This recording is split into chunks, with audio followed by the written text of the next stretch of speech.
everybody. Happy Thursday. Special State of the Union Thursday. And welcome to the stream. I know today we have a weird streaming time. That's because it is a very special day. It is the political Super Bowl, the political Oscars, whatever you want to call it. And we are super excited to be watching the State of the Union live with all of you guys. In case you're new around here and you haven't caught the stream before, you might not know who this tall drink of water is. This is my fiance, Brock. Would you like to say anything to the people? I don't know. A lot of people here will know who I am. A lot won't know who I am.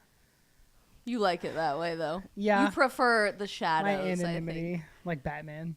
I'm Batman. No, tonight is going to be a lot of fun. We did this. So we started this tradition. The reason Brock is joining me for the State of the Union, we started this tradition when I was a brand new streamer in early 23? No, we did this in 2022. Mm-hmm. And I really had never done anything related to streaming for the last few weeks before we started doing this. I had no idea what I was doing, and I didn't know how to fill up time very much in a live stream. So I thought, how am I going to stream for several hours in a row? And so I invited Brock to join me then. So this is our third year of doing the State of the Union together, which is super fun, and it's always fun to have him on. Annual stream appearance. The annual stream appearance. I hope everybody is ready to go, locked and loaded to watch this very important speech from the President of the United States tonight. It's important. Do I think it will be very competent? Time will tell, I suppose. And we'll talk about our predictions for the speech here in just a second. Alex wants to know, what are we drinking tonight in the chat? We've got strawberry margaritas to help get us through the insanity of the State of the Union tonight. And we are super excited to be joined by all of you guys. So wherever you are watching, if you haven't already introduced yourself to us, please do so. We are going to be live tonight for some pre-speech coverage, watching the State of the Union live together with the C-SPAN broadcast, and for some post-speech coverage on YouTube, on Rumble, on Locals, on Facebook, on Getter, and on Instagram. And we are so glad you guys are going to be joining us. Let's say hi to some people while we are waiting for the speech to start tonight. We've got Emma watching over on Instagram. Complicate says it's not the State of the Union, it's the state of dementia. Yeah, that sounds about right. Somebody said, I can't remember if it was earlier today where I heard it, but somebody said it's bad when, the main goal of tuning in to the State of the Union is to watch for Joe Biden's mess ups. Yeah. Like, we're not actually going into this watching with the intent of like, oh, I wonder what he's going to say about our country. I wonder what direction we're going in. It's more of like, I wonder what's going to happen. For me, it's more like, I wonder how long it's going to take for him to have a Mitch McConnell hard reset moment where he just... Well, I actually do remember. So 2 years ago when we did this, it was the first year we were dating, and it was the I guess it would have been the 22 address, 21 or 22. 22. And I remember we watched it and we thought, wow, that was like everything he said was BS. But we were like, shocked he made it that's through. The best I've seen Joe Biden actually like stand in front of people and like do the whole thing. Last year was a little worse than that. So I'm anticipating some cognitive decline through all of it. What do you think? Well, hang on. Let's finish saying hi to some people first. We've got Abby watching in Corpus Christi, Texas. Hey, Abby. Bob is watching from Montana. We've got people watching in Virginia, Minnesota, Indiana, Tennessee, Pennsylvania. We've got Dia watching in London. So very cool. Love when you guys watch from abroad. Australia. Hi, Violet. Down under. We might be coming to you on a family vacation in Australia in December. So fingers crossed. We would love to see you guys. IRL, we might have to plan a fun little meetup. New Hampshire, Tennessee, New Jersey, Boston, Peru. So very cool. Idaho Falls, great town in Idaho, and more over on Instagram. Libertarian84 says on Getter, this is going to be a shit show. That's pretty much what I anticipate the State of the Union to be. They always end these speeches with, the state of our union is strong. I think if we're being really honest with ourselves, the speech would end, the state of our union is a shit show right now, but that's okay. We've got Anthonius watching from Canada and more over on Getter. On Locals, Alex is sharing a State of the Union Biden bingo card. We might have to put that up on the stream. It'll be difficult for me to do it, but hang on just a second. This is pretty good. We might have to incorporate this with a fun little drinking game or something of the like. Gosh, we'll be hammered. Well, we've got our margarita, so I think we will be A-okay. Here we go. This is State of the Union Biden bingo. We've got if he says anything related to corporate greed. Hang on, Instagram. I promise this is coming to you too. If he says anything related to corporate greed, fascinating. MAGA GOP. If he says MAGA GOP, if he says, come on, man. Well, yeah, I'm sure that's probably coming. Anything related to gibberish, I think we can all fill out our State of the Union Biden bingo. Democracy is on the ballot. Well, they can't really talk about the ballot because this isn't an election-related event. You can't campaign inside of a government building. He can say democracy is under attack. Democracy is under attack, I think, is more likely. My wife, Jill, yeah, that's definitely coming for sure. Paying their fair share. He forgets what to talk about. There's a free space where he looks. Ugh. Shrinkflation. Yeah, he's been talking a lot about that lately. If he doesn't mention Lake and Riley, that definitely is not happening, unfortunately. Water is secure. If he trips, ooh, that's a pretty good one. Do you think he'll even make it to the podium before tripping? That's good. Screenshot this if you guys haven't already, because that is darn fun, and we might have to play some Biden bingo ourselves. The speech is going to start in about 20 minutes. So before then, I thought it would be interesting for us to provide our point of view on what we think is going to happen during the speech. We know that there's been some guests invited that probably yield a good nod to what topics are going to be discussed during the State of the Union, so we'll unpack that as well. And then we'll take any of your guys' questions while we wait for the speech. But there should be some good pre-speech coverage.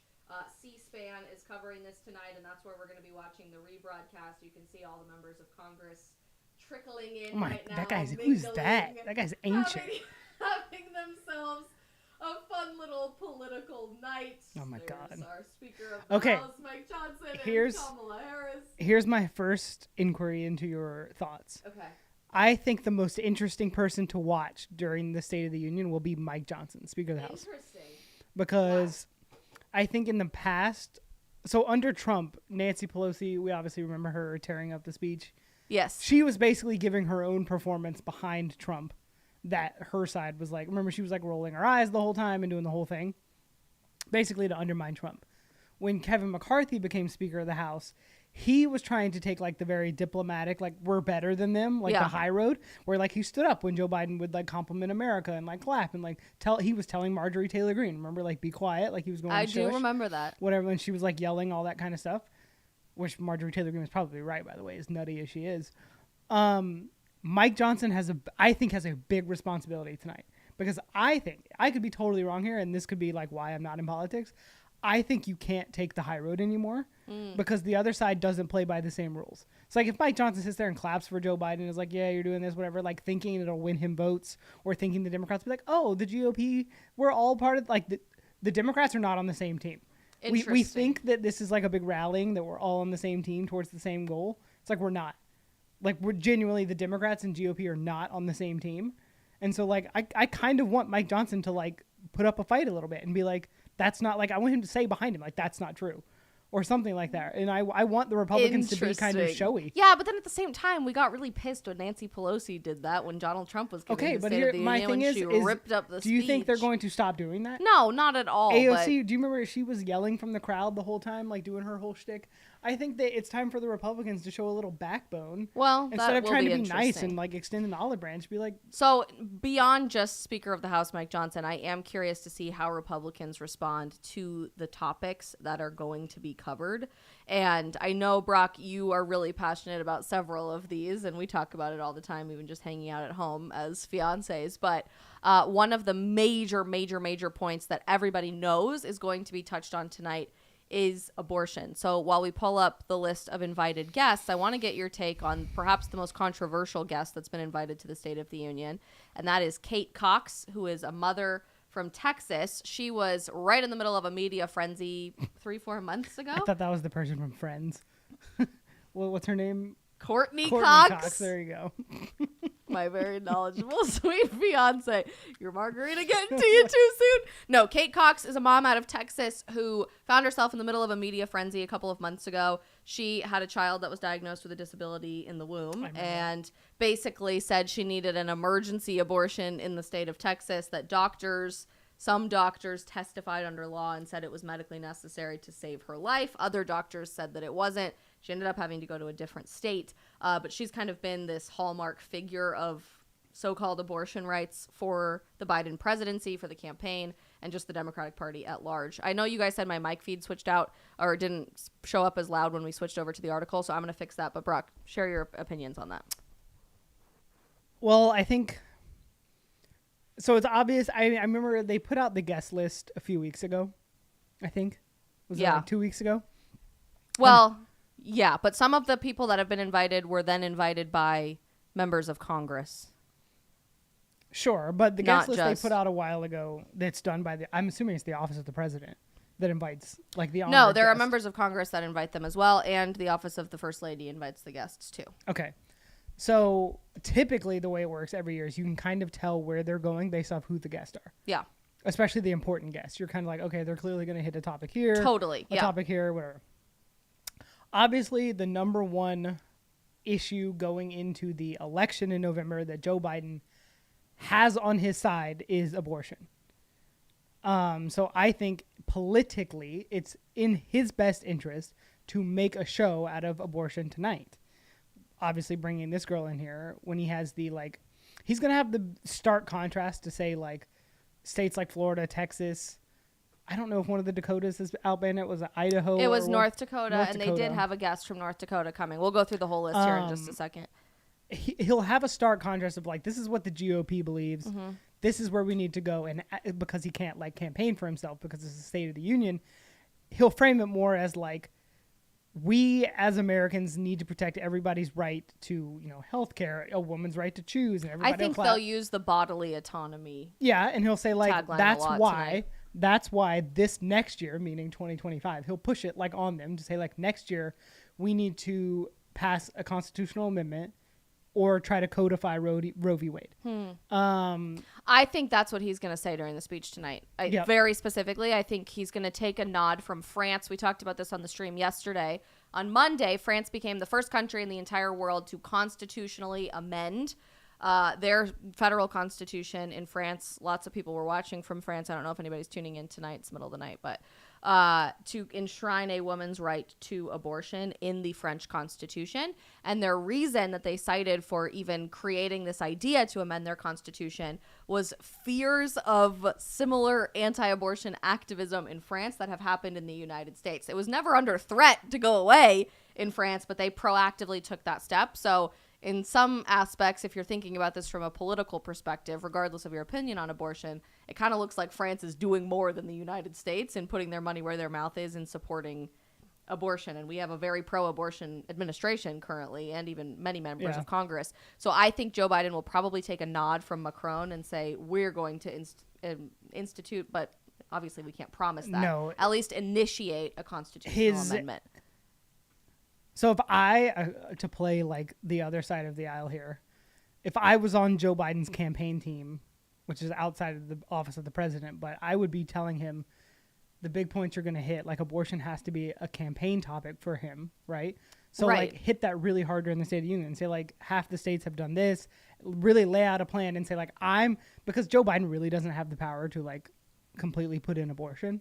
Right, people don't realize that. He could try. It's virtually impossible. It would get wrapped up in legal battles. So what he has to do is, to make himself look good, he'll call on Congress. That's what he'll say. I'm calling on Congress to do their part to amend the Constitution or to codify Roe v. Wade, to make abortions safe, legal, whatever the jargon is they want to say. That'll be a huge talking point. I think LGBTQ issues will be a huge talking point. And that'll be whatever they make it out to be. That'll be Well, that's interesting you say that, and not to cut you off, but I think they're being really intentional in wrapping up abortion with other social issues to try to put it all under the same umbrella, that either you support all of these things because you're a supposed good person or not. So if you look at the Associated Press and their list of categories for the invited guests, they have a whole section called reproductive health over some of the guests that have been invited. And it's not all about abortion. You'd think that that tagline has to do specifically with abortion, but it's actually a whole lot more than that. Obviously, the most controversial guest that everybody's been talking about is Kate Cox, who is this woman out of Texas who's claimed that she needed an emergency abortion. Some doctors agreed with her and testified in court over that. Others said, no, we can't determine what viability of your baby looks like because there have been babies with trisomy 18 who've lived for years and years and years. We did a whole stream about that. And then they keep going on the note of abortion. They invited an OBGYN from Indianapolis named Dr. Caitlin Bernard. She apparently provided an abortion to a 10-year-old rape victim in 2022. It seems to me like they're really looking for the most outrageous case possible to try to prove their point there. But then they're expanding beyond abortion under this umbrella topic of reproductive health to IVF, which obviously has been in the middle of very contentious debate in America over the last several weeks. Wait, sorry, I gotta cut you off. That's going to be an interesting one. I'm curious how people respond because to that I think who cheers for it or I not. think people on the right will cheer for that if he talks about how like Alabama made the wrong decision.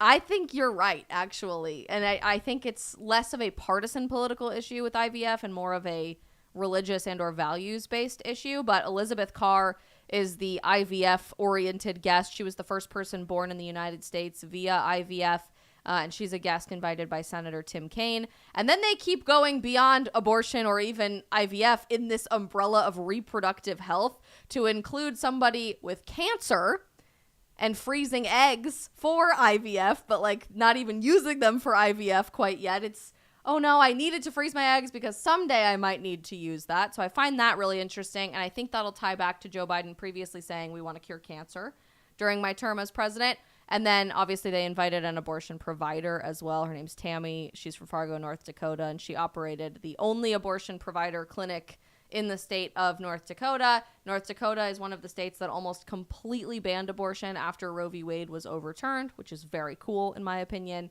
But obviously they're probably really going to be pushing for that. So reproductive health is kind of one major overview, and I think they're going to really, really focus on abortion, They're gonna hit that specifically calling for a constitutional amendment, and IVF. They'll call for some federal bill to protect IVF. The IVF one is really, really interesting.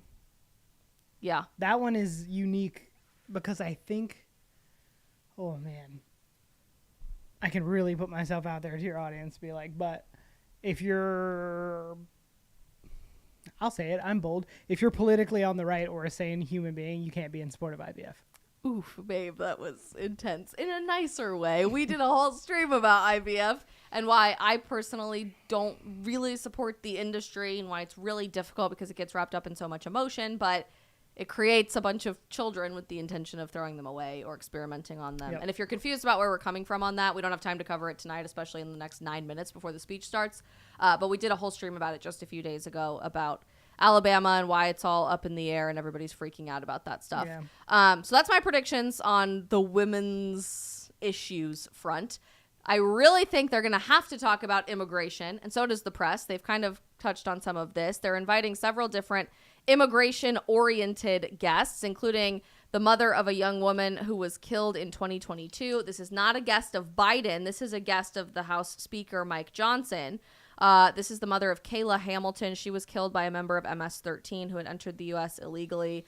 There is a guest of Representative Elise Stefanik, who is great, by the way, adore her, who is a Border Patrol agent, and I'm sure we'll be able to at least highlight the fact that there is some sort of crisis on our border, although you would be hard-pressed to have any member of the left agree with you on that these days. They'd at least try to blame it on the other side, which is really sad. What do you think, before we go on to the next topic there? Immigration is going to be Biden's low point, clearly. Obviously, if he even addresses that's it. the big thing, is if they bring it up. I think they will. But I think they'll bring it have up. to. They'll bring it up in terms of like, and we've already seen this in the media, is like now they're blaming Trump / like blaming the Republicans, which like politically speaking, that quote bipartisan bill they tried to pass a few weeks ago that was like the dumbest thing of all time, where it was like millions of dollars for Ukraine, Israel, and like 8 different things thrown into a southern border bill. which is ridiculous, which the Republicans didn't pass. Now they're going to say, oh, it was the Republicans who didn't want to pass border reform or whatever. It'll be very interesting tonight if he brings up Laken Riley. I don't think he will. Very interesting. I will be shocked and amazed for the better if he brings up Laken Riley, but I doubt that he will. And if you guys are watching from abroad and you don't know who that is, maybe your media isn't covering it. Laken Riley was a student at the University of Georgia a couple of days ago, was out for a run. She's an athlete and tragically was killed by an illegal immigrant who previously had been arrested on violent crime charges, and she had her cause of death cited as disfiguration of her skull. So this absolute maniac beat her skull in and killed her. Beautiful young woman. It is the most tragic situation ever. There was a bill that was passed actually in the House today called the Laken Riley Act, mandating detention of illegal immigrants who are arrested for violent crimes. Deportation, right? I think it starts at detention, but I don't know. I think it includes deportation. Yeah, I don't know all of the situation of the bill Somebody explicitly. just said it. They voted it down, yeah. But 170 Democrats voted against this. Only 37 Democrats had the courage to break party ranks and vote for it. It doesn't matter where you fall on the political spectrum, how you feel even about immigration. If you think that there is a violent criminal in your country killing beautiful, innocent young women, which is a regular problem that's been happening over and over and over again since Molly Tibbetts, at least in recent years, there are countless examples. It is not okay, and it needs to stop. So think about this for a second. Goes back to what I was talking about with Mike Johnson. You can tell by how they voted on the quote Laken Riley bill that was deportation of illegal immigrants who are already breaking the law who commit a violent crime or commit a crime of some sort. 170 Democrats voted against that. Now, I haven't read the bill, so I don't know if there were other things packed in there. I need to read it. So, I'm obviously conjecturing on the headlines of stuff, which, 99% of politics, you can't read the headlines because there's so much stuff baked into all those bills. But if 170 Democrats are going to vote that down, that shows you're not on the same team. Yeah. So, how do you play? You can't play along with people that aren't on the same team. That's interesting, Brock. That is really interesting. We're going to cut to the audio feed here of the C-SPAN coverage here in just a minute because the speech is anticipated to start in about 5 minutes. You can see members of Congress all trickling in. There's good old Mitt Romney, who I'm still shocked got elected to the United States Senate, but we'll address that at another time. Not here. Can we just talk about one positive before we start? Let's hear it. The number one person in America that I'm glad is nowhere in this building is Liz Cheney. I am so happy she is nowhere. Tonight would just be so much worse with her involved in some sort.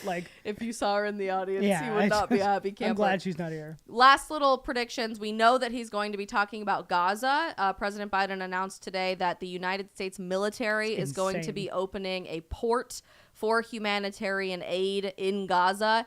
No one has answered the question of how that aid is going to be monitored, if it will end up in the hands of Hamas or they will be helping with that stuff. If weapons are going to accidentally leak. I mean, this is the U.S. military that we are planting boots on the ground in Gaza. I mean, in a direct affront to one of our greatest allies, the U.S. military Israel. is going to provide aid to a... They say it's humanitarian aid. It doesn't matter. Humanitarian aid to a fully recognized terrorist group by the U.S. military in opposition to a U.S. military ally in which we're supporting. To play devil's advocate, they could be distributing this directly to civilians. We don't know. There's a lot of unanswered questions here. I am 100% in favor of getting innocent civilians humanitarian aid that they need. The problem that's been happening over the last several decades, with Gaza being the number one recipient of humanitarian aid from every country on the face of the planet, is that it's going through Hamas as their governing body, which is a terrorist organization. So I'm curious to see how that plays off. I'm sure Ukraine will be discussed at length. You know what's funny tonight? I think he'll talk a lot about Gaza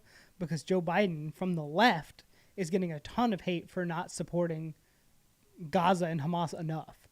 So I think tonight he's going to come out really in favor of I do too. Palestine. So it'll be really interesting to see support for Israel. What the Israeli supporters in Congress or people in the public think about that. Because interesting. The more he comes out against Palestine, obviously he's trying to get votes going into November because his own party is kind of eating him on that effect. But we'll see. All right. Looks like we're being gavelled in. Let's tune in and see what's going on. And Associate Justices of the Supreme Court. We've got SCOTUS trickling in. I always love when they come in, the fanfare, the excitement. SCOTUS will not clap or cheer or react to most of the speech tonight. They are intentionally supposed to remain politically neutral, but people are pretty upset with them this week, especially after voting 9-0 unanimously in favor of keeping Donald Trump on all of the ballots that he has been strategically removed from, starting in my home state of Colorado over the last couple of weeks. So I'm curious to see how all of that shakes out tonight, if they get any sort of backlash associated with that. Did you know, by the way, that technically 6 or 7 members of the Supreme Court are Catholic, Brooke? I didn't know that. I looked that up yesterday. Shocking. Yeah, okay. I don't believe that at all. I said technically. Technically, The yeah. president is technically Catholic, too. Yeah, my ass. They're so polite. Look at them. Oh, they can. Hello. She's an interesting Did you one. turn the audio on? Yeah, I did. They're just not saying anything right now. A couple of years ago, Benny Johnson made the funniest video at the State of the Union. I don't know if you guys have ever seen it, but he went to the little hallway where everybody walks through before they come through that door. And he asked everybody, "Who are you wearing? Who are you wearing?" And the answers were so funny. It was like menswear. It was really cute. Ketanji Brown Jackson. You think she knows what a woman is yet, Brock? After all these months on the Supreme Court bench? I doubt it.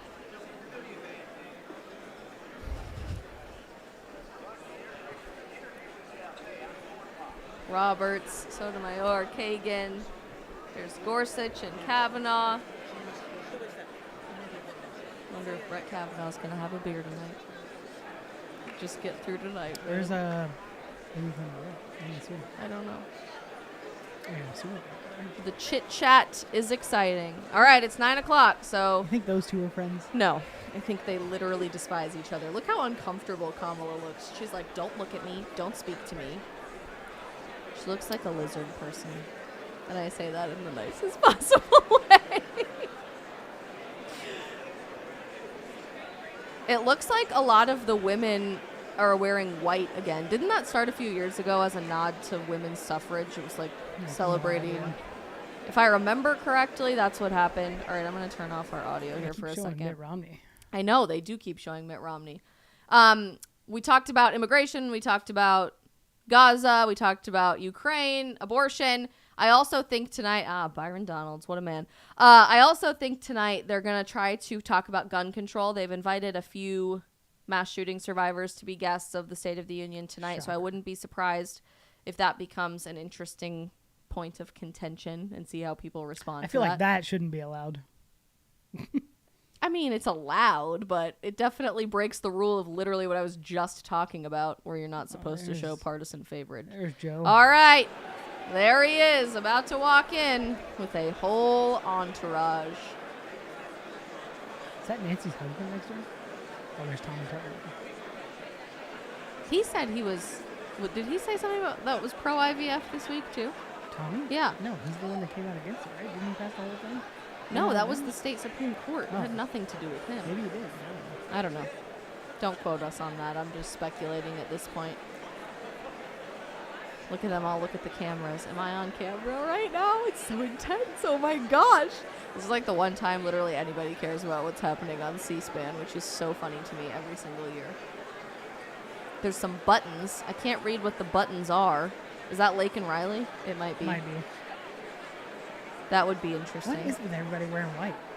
It started a few years ago, and it was like a whole like protest thing Like- against Donald Trump, and Oh, they've it's kept like it up against women. several like years. No, it women- was to say "I am woman, hear me roar" or something ridiculous. I can't remember the exact nod. You guys might remember why this started in our chat. Casey says him falling up the stairs to the podium would be epic. It's on the Biden bingo for State of the We can Union, only so hope. we'll One see. can only dream. Optimistic Living says they keep showing Mitt Romney because they're going to announce him as the Democratic nominee. Oh, that's funny. A Nikki Haley Mitt Total Romney ticket. Total Package asks, which Joe Biden is speaking tonight? Actually, You guys are so funny. I love you.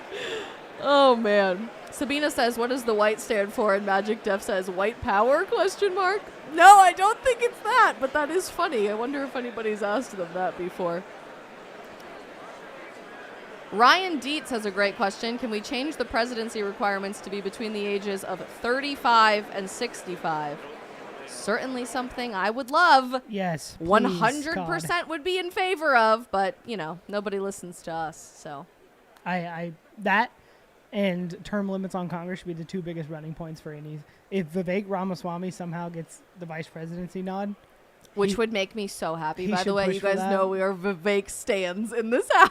he should push for that in a heartbeat. Yeah, Like, absolutely. We should 1,000% cap the presidency at 65. Like that just and makes Congress, frankly. like, what the half of average, these people, more than half of them are over the 65. average retirement age in the United States is what, 60? Yeah. Like, why are these people? Oh, it drives me. I could go on a whole. I soapbox saw on a diehard Alabama fan the other day, which I know you don't love, post that Nick Saban had the wherewithal to retire at 72, and like over half of That's a Congress great is point. over 72. And he was still in his prime, arguably. So there you go. There's Ted Cruz, Senator Kennedy, who might be my favorite member of Congress. He has some of the best you know what? one-liners. Somebody asked a question earlier in the chat, and we didn't respond to it. It said, "Who's giving the Republican response?" Oh, I actually don't know. Do you know? I don't know, but I hope it's let me tell you what, Kennedy. if I was Mike Johnson, every statement from the Republican side of Congress, I would let Kennedy give. Oh, yeah. Because the man just goes, in his deep the next Louisiana time accent, you're in trouble, call a crackhead. every response, I would give him the responsibility. I love him so freaking much. He's awesome. I don't know He if is you awesome. guys. I don't know if you guys have seen the video of Senator Kennedy in front of the congressional hearing or whatever, like their Senate committee, when he's reading the quote banned books from Florida. that were, Oh like, my gosh. basically it is porn. so funny. It is so funny. Him just reading like pornographic material out loud is in a congressional hysterical. hearing, and the news feed had to cut it Yeah. off, didn't they? Because it broke their Like, just FCC go watch violations. it. It is so funny. I can't even quote it, but it's good. It has the call a crackhead energy. All right, we got a fun question from Big Pops. Biden is late. Did he fall in the hallway? Maybe. That'd be one for the bingo cards right now. Old Man Trucker says Donald Trump is supposed to be giving a live fact check during the speech. That'll be interesting. Pull up Truth Social on your phone, and we'll see if he's back on Twitter now. He might be tweeting. Yeah, okay. Which I will keep dead naming, by the way. I will never be on board with X. I just can't. I can't do it. I'm sorry. Somebody brought up a great point. Why does C-SPAN still look like it's from the 80s? Yeah, It's like we have modern actually. technology and we can't. It's like We have 4K cameras it's like on our literally- phones. there's It's four- better quality they're than They're this. streaming in 480p right now. Literally. Classic. Shadow Band says not only should we put in age limits for all of these skeletons, but term limits too. Yeah. One would think. I actually watched a really interesting speech from somebody who served one term in the House, and that's it. And he ran on the importance of term limits, and that's what got him elected. The people were like, yes, 100% we're on board. And his first day in Congress, he got pulled aside by party leadership, and they told him, you got to drop the term limits thing, or we are going to assign you to 0 committees, and we will kill every single bill that you have for the next 2 years, and we will fight like hell to make sure you never get reelected. And lo and It's a behold, that's what problem. happens. Bernie's still alive? Barely. Look at him. Guys, is anybody else just really frustrated watching this feed, knowing that these people have been in Congress longer than twice the time we've been alive? He Like, literally just think looks like about that Stephen for a Hawking second. in that shot right there. Kind of. I can't stand it. He's an idiot. It is odd to me that the Supreme Court justices are mingling with people. That is not normal. Usually they stay very Well, separate. They it don't. looks like they're in their spot, and the Democrats are all coming up to them. Something. Stop. Biden border crisis. Biden, and it looks like Laken Riley is the other pin. Yeah. Now that we're seeing closely. Well, that's nice at least that Who's members the of Congress. older white guy with glasses next to Ketanji Jackson? The justice. Why am I blanking on his last name right now? I'm so good at this freaking Supreme Court, and now I'm just Alito. Where's Clarence Thomas? Alito. I don't know. They might not be there. There are certain members of Congress that aren't there. I know Anna Paulina Luna and Andy Biggs said we're not going to They keep show up. showing We're just not Tommy going to go. They're definitely going to talk They're about definitely IVF going to talk stuff. about IVF because they keep showing Alabama, Alabama, Alabama. That's fascinating to me. It looks like we're 8 minutes late, so Well, he's there. I know We he's saw like him. waiting in the Yeah. freaking hallway. What's the issue? Maybe he's having This a is stroke all- right you know, now This is all, this in is, the hallway. Oh, of course, they're wearing their, Rashida Tlaib. That Their- means we're talking about Gaza. their terrorist scarves. 100%. That's fascinating. I mean, honestly, did Biden like have a stroke in the hallway? No, because in classic U.S. government fashion, this is all a show. It's all for TV. So they're just delaying. They're like, let everybody tune in. Let's keep them on a string for a little while. I guess so. Hottie3G says, wouldn't you love to just be a fly on the wall with these people? Yeah. Optimistic Living says they're all trading insider stock information, then they can start the State of the Union. I need to tell my accountant to freaking talk to Nancy. Actually, what's funny is if you made the exact same trades Nancy Pelosi did, they would probably call you an insider trader and Go to investigate jail. you, and you would go to prison, but she's totally fine. She can stand to make hundreds of millions of dollars, literally, I'm not exaggerating, off of her. There she is. Look at that. C-SPAN listened. Speak of the devil. Speak of the devil right there. Wow. All right, there's movement. There's movement. Looks like something may be rolling out here. We need the big formal announcement. I always thought it'd be fun to be the person who had the job of yelling. Mr. Speaker! That person. The President of the United States. I've been working on my voice for that for a long time, for the record. Does anybody remember why they started the white suit thing? Anybody? I can't remember.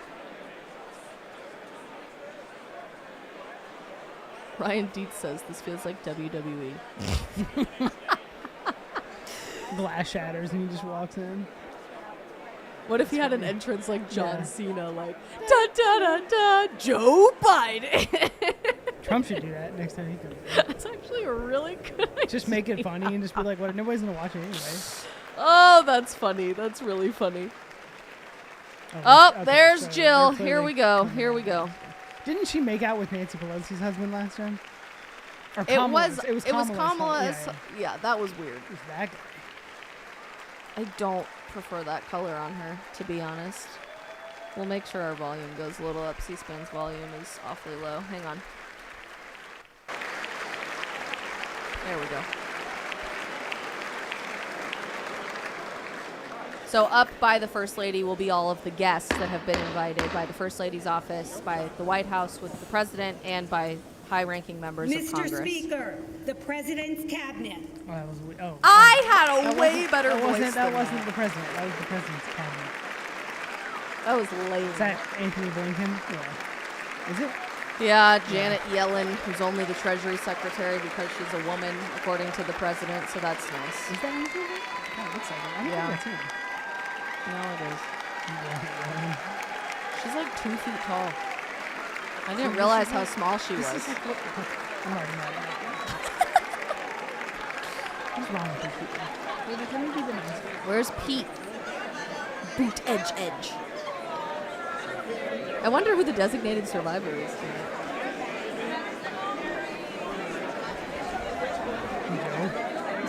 No, you're gonna bring it in. He doesn't even give the speech. There's Pete. Why are they shaking hands with everybody like this is like the Oscars? But this is what I'm saying. This is like the political Super Bowl and Like, or do you the guys not- Oscars. They see each other every freaking day. No, they don't. But they have to keep up the fanfare. They have to make this a big deal. Because, you know, you're supposed to respect your government, it literally kids. is the country club laugh. Oh, it's so good to see. All the peasants watching us at home. Gay Pete. You're not wrong. It's his whole identity. Pretty much, yeah. Especially after maternity leave. We all remember that. How he get long impeached? is this cabinet? Didn't Mayorkas get impeached? They started the impeachment started? proceedings, I thought. I don't know if they ever finished them. I see Tom Cotton because he's like 7 feet tall.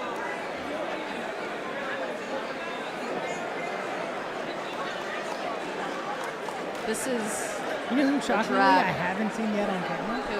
It's Elizabeth Warren. I feel like she's usually a Maybe she's not there tonight. Or AOC. We saw what she would do. Where's the Ilhan Omar when she screams during the Israel Palestine debate? No, I think it'll be more Rashida Tlaib, to be honest with you. Well, this is taking forever. My gosh.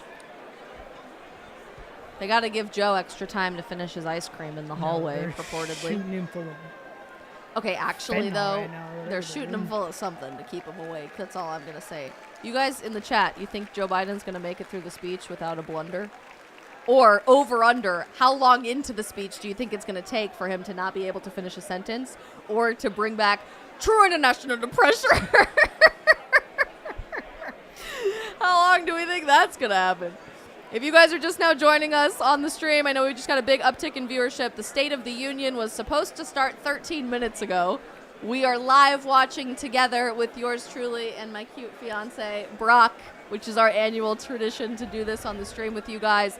We're going to be reacting live to the stream of the speech itself covered by C-SPAN, and then we'll do some post-speech analysis as well with you guys on the other end. We've got our strawberry margaritas to make it through the insanity of this night. Feel free to pour yourself something at home too, because Lord knows we're all going to need it. We saw the Supreme Court come in. We saw the cabinet come in. They're taking 8 million frickin' years to get to where we need to go. I think we probably won't start for another 5 minutes or so based on how long this is taking. But we're also wondering if Joe Biden might have fallen and hit his head in the hallway because this is taking so long. There's Dr. Jill. Dr. Jill. What position does Anthony Blinken hold? State, right? Is he Secretary of Yeah. State? I don't know. I haven't kept up with this administration anymore, really, because, first of all, it's been a freaking revolving door, and second of all, I just don't have the emotional wherewithal and energy to do it. I used to know every single member of Congress, every single cabinet secretary, everybody, and I've just lost the will to live. Lauren Boebert will withhold commentary on all of that. Got in a lot of hot water this week, we'll just put it that way, with some family matters in the news. Do you remember that idiot on Twitter? I can't even remember who it was that was like, conservatives don't need Taylor Swift because we have Lauren Boebert. And I was like, no, what? they said Lauren Boebert is the Taylor Swift of the right. And I remember reading that just thinking, Everybody on Twitter was calling her the Trailer Swift. oh my Brock. I'm not responsible for my husband to be's commentary after a strawberry margarita is all I'm going to say. All right. Mike Johnson looks like he wants to say something. Come on, man. He Just needs do to it. Bang the gavel. Yeah, just do You're in charge. You have the gavel. Fun fact, when I was in high school speech and debate, my event was Congress. And then I was in student government and was our speaker. Oh, there's Elizabeth Warren. You wonder. Oh, yeah. I was our speaker in student government in college, so I had the gavel. And I miss those days. Parliamentary procedure, it's my bread and butter, baby. And I will be making our kids compete in U.S. Congress in speech and debate because it's just that fun. It is so fun. Frankly, we did it a whole lot better than all of these idiots. And that was fake Congress, so if only they'd enact term limits and we actually all could have a chance to lead. Did you turn my mic off? Is my mic on? No, I did not. Hello? You're on. Oh, I'm on. Don't worry. Tim wants to know if Biden is sleeping. Oh! Joe! Finally. Here's the voice. Speaker, the President of the United States. Mine was even better than that. All right. Is he going to fall? Over, under?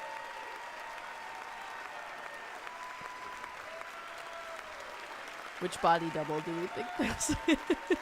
I look old. He does. The office is aging him, clearly. You know, I said that the other day. Donald Trump is the only president we've ever had that looked better after office than he ever did before. I stand by this. Everybody in our chat, boo! L's in chat.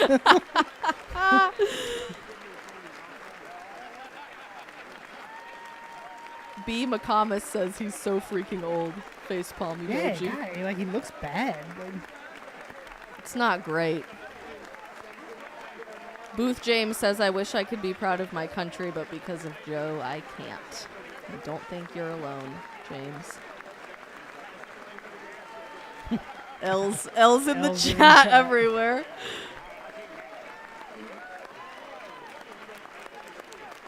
As we're waiting for the president to trip on his way up to the podium, if you guys are just now joining us, we want as many people to participate in the conversation about the speech tonight as possible. So if you haven't already liked the stream, please help us out and do that. Could look like a thumbs up or a heart.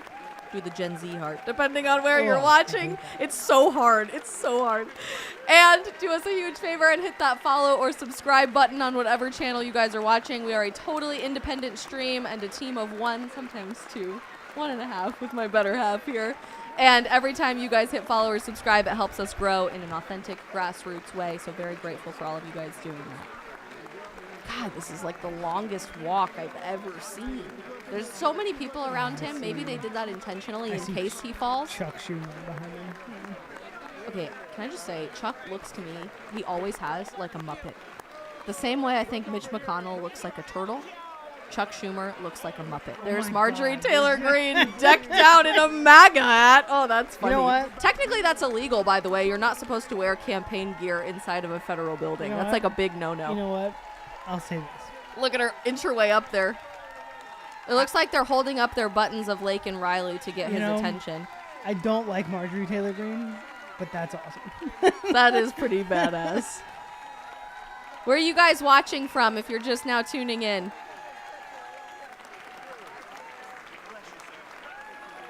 Okay, what does he talk about first? What's the first topic? Abortion. Right off the rip. Yeah, I think so. They announced that Kate Cox was going to be their primary featured guest months ago. I mean, I think they'll go. They'll go to abortion for sure. Jesse says in our chat there's a pro-Palestine protest happening right outside of the Capitol building. Not surprising at all. We've got people watching in West Texas, Oregon, Alabama, Missouri, Florida. Lots of people watching from Alabama. Hey. Brock is from Alabama. That's my host. Florida, Indiana, Arkansas. Oh, that's awesome. So glad you guys are here. Alex agrees 1,000% he'll start with I think he abortion. starts with abortion. Yeah, I do. I think he starts with the economy. The S&P. Really? Yeah, the S&P 500 is really think up. he has to end on a positive note. The S&P 500 is really up. Now, I don't think that's a very accurate way to judge the economy as a whole, but the S&P 500 is up, and they're saying that he's created more jobs than any president of the United States history because post-COVID, everybody coming back to their job. He didn't create those jobs. People were just returning to the workforce. So you lose some data there, but he can come right off the rip and say the economy's doing well and people, like, we've created more jobs than anybody in history.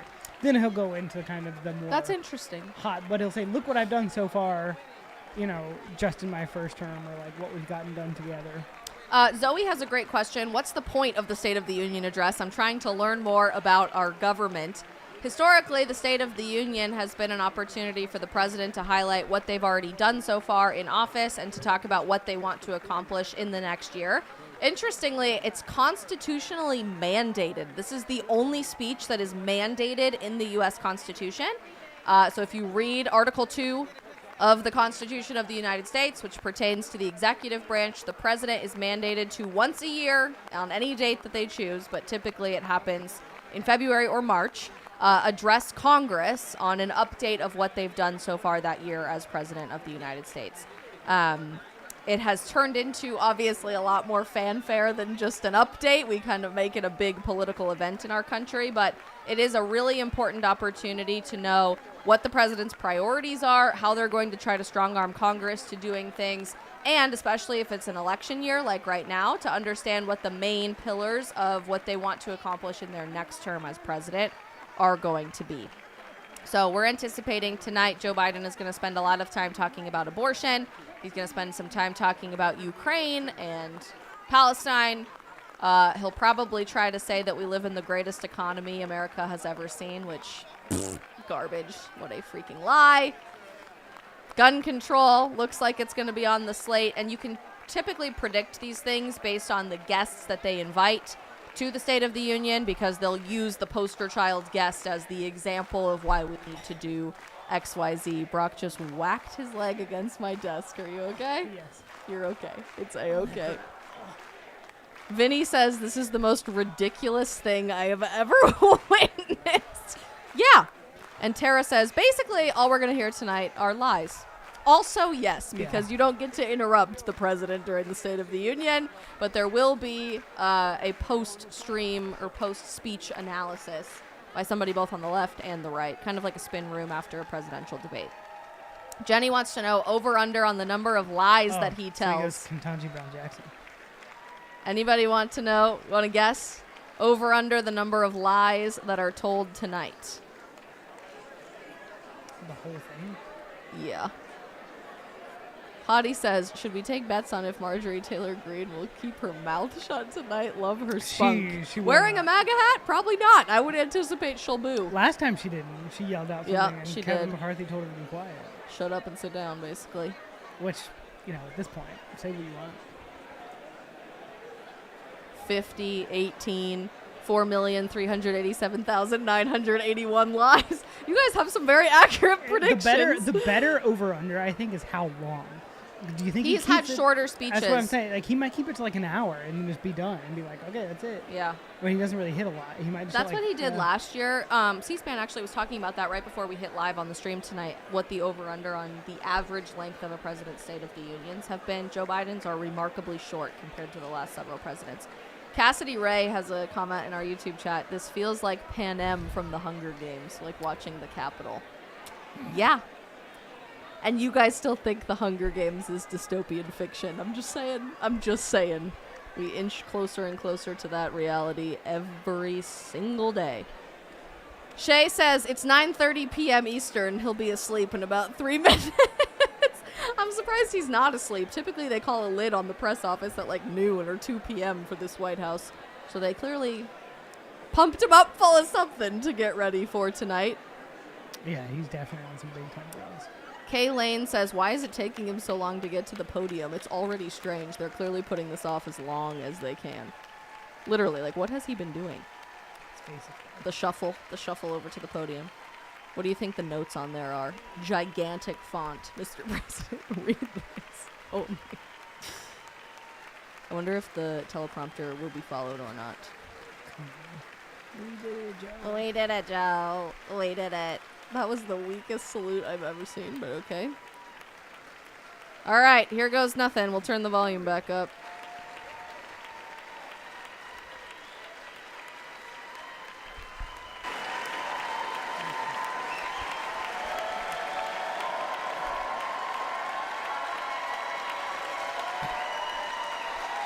Even they don't look happy. No, because it's not progressive enough for them.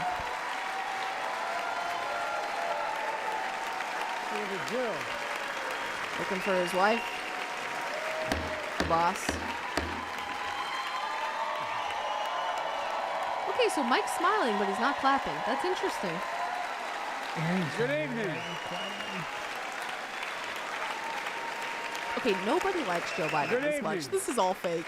If I were smart, I'd go home now. Yes. Quiet part out loud. Mr. Speaker, Madam Vice President, members of Congress, my fellow Americans, in January 1941, Franklin Roosevelt came to this chamber to speak to the nation, and he said, I address you at a moment unprecedented in the history of the Union. He actually sounds Hitler pretty was on the march. War was raging in Europe. President Roosevelt's purpose was to wake up Congress and alert the American people that this was no ordinary time. Freedom and democracy were under assault in the world. Tonight, bingo. I come to Your this bingo same chart. chamber There's a drink. to address the Democracy's nation. in trouble. Now, it's we who face an unprecedented moment in the history of the Union. Democracy. And yes, my purpose tonight is to wake up the Congress and alert the American people that this is no ordinary moment either.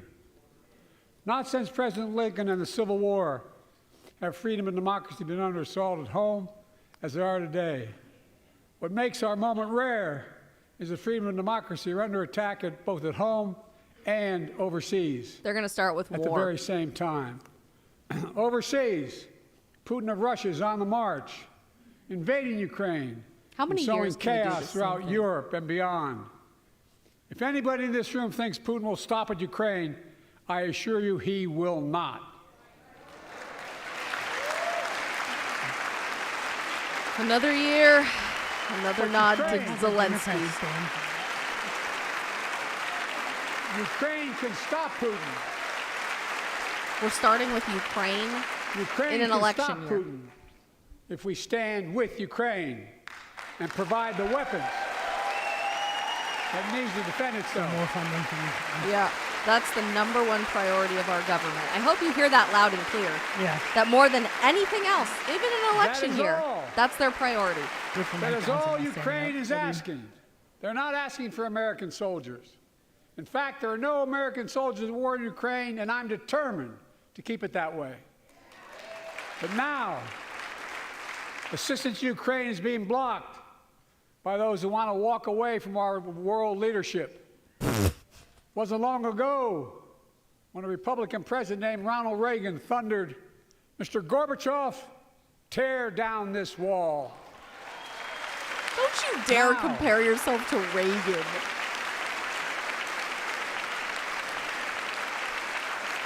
Now my predecessor, a former Republican president, tells Putin, quote, "Do whatever the hell you want." That's a quote. I'd sue if I were Donald. A former president actually said that, bowing down to a Russian leader. I think it's outrageous, it's dangerous, and it's unacceptable. So we already brought up Trump. Yeah. It's all Trump's fault. Everything that I've done for the last 3 years is Well, he still just said- Trump's He fault. said Trump told Putin he could do whatever he wants. I'd sue if I were Trump. America is a founding member of NATO, the military alliance of democratic nations. Ukraine's not. in Created NATO. after World War II to prevent war and keep the peace. Ukraine's not. in Today, Yeah, but they're trying to we've make made this NATO about NATO. stronger than ever. He wants to Welcomed Finland to the alliance last year. And NATO. If he just says this as morning, Ukraine, that's dangerous. Sweden officially joined, and their minister is here tonight. Can they stand up? I wonder if he will, Brock. That's a big middle finger to Russia Welcome. and extreme Welcome, provocation. if he welcome, says. welcome. That'd be World War III because we would have to join it like tomorrow because Ukraine's under attack. And they know how to fight. Mr. Prime Minister, welcome to NATO, the strongest military alliance the world has ever Sitting seen. right next to Jill. I say this to Congress, we have to stand up to Putin. Send me a bipartisan national security bill. History is literally watching. History is watching. If the United States walks away, it will put Ukraine at risk. Europe is at risk. The free world will be at risk, emboldening others to do what they wish to do us harm. My message to President Putin, who I've known for a long time, is simple. We will not walk away.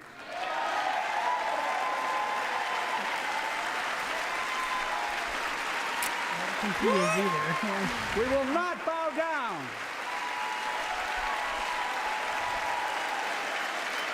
Good Lord. I will not bow down.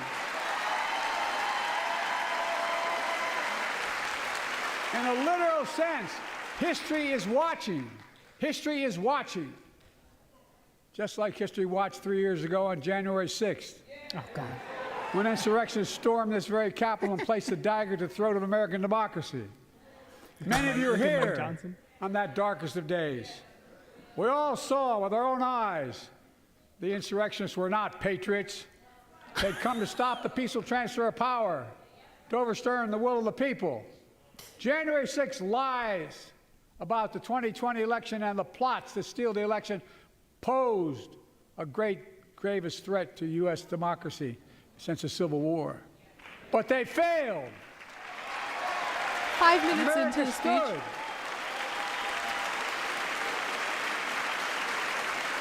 Good for Mike Johnson. America stood strong, and democracy prevailed. Democracy again. Let's be We must be honest. The threat to democracy must be defended. My predecessor and some of you here seek to bury the truth about January 6th. I will not do that. This is the moment to speak the truth and to bury the lies. Here's the simple truth. You can't love your country only when you win. Wow, that's rich. That's insane. So just for the record, we're 5 minutes into this, and everything he's saying, the opposite is actually objective Do you guys truth. remember 2016? You can't. We should quote that line. When they all said, You "I'm can't- moving to Canada." You can't Ever just since love being your elected country to when you win. office, I ask all of you, without regard to party, to join together and defend democracy. Remember your oath of office of defending against all threats, foreign and domestic. Respect free and fair elections, restore trust in our institutions, and make clear political violence has absolutely no place in America, zero place. Just mostly peaceful protests. That's totally fine. But no political violence. It's not hyperbole to suggest history is watching. We're watching. Your children and grandchildren will read about this day and what we do. History is watching another assault on freedom. Joining us tonight is Latoya Beasley, a social worker from Birmingham, Alabama. 14 months ago, she and her husband welcomed a baby girl thanks to the miracle of IVF. She scheduled treatments to have that second child, but the Alabama Supreme Court shut down IVF treatments across the state, unleashed by a Supreme Court decision overturning Roe v. Wade. She was told her dream would have to wait. What her family had got through should never have happened. Unless Congress acts, it could happen again. So tonight, let's stand up for families like hers. To my friends across the aisle, don't keep this waiting any longer. Guarantee the right to AVF. He said AVF instead of IVF. Guarantee it nationwide.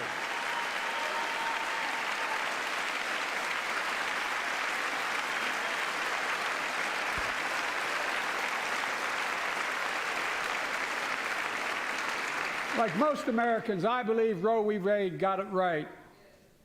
I thank Vice President Harris for being an incredible leader defending reproductive freedom and so much more.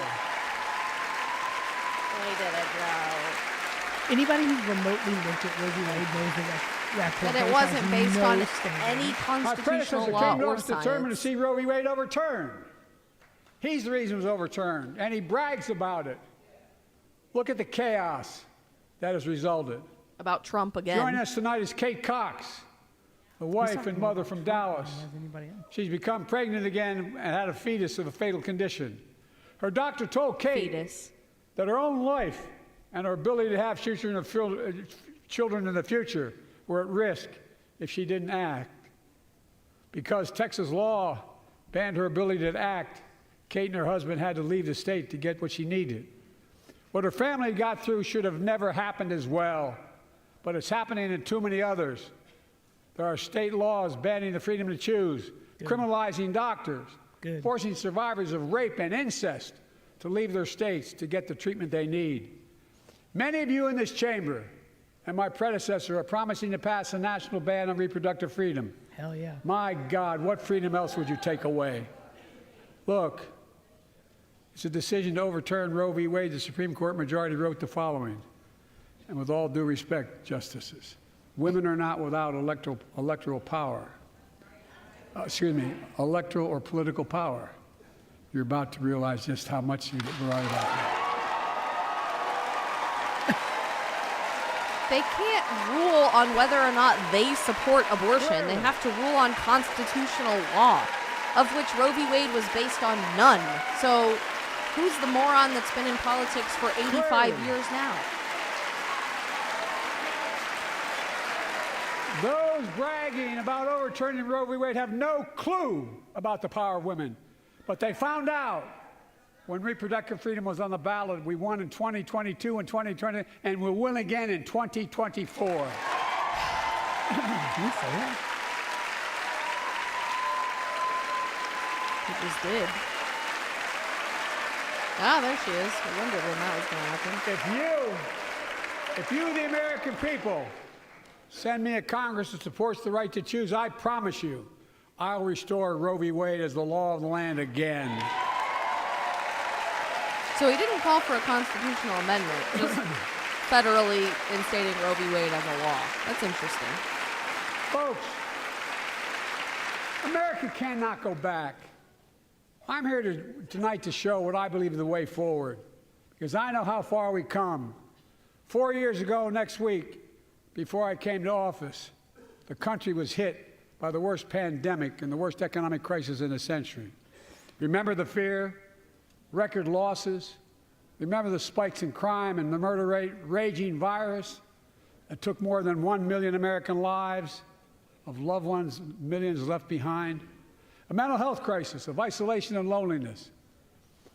A president, my predecessor, failed the most basic predecessor, duty again, that's the that third he owes time. to American people, the duty to care. I think that's unforgivable. Somebody just yelled I lies. came to office determined to get us through one of the toughest periods in the nation's history. We have.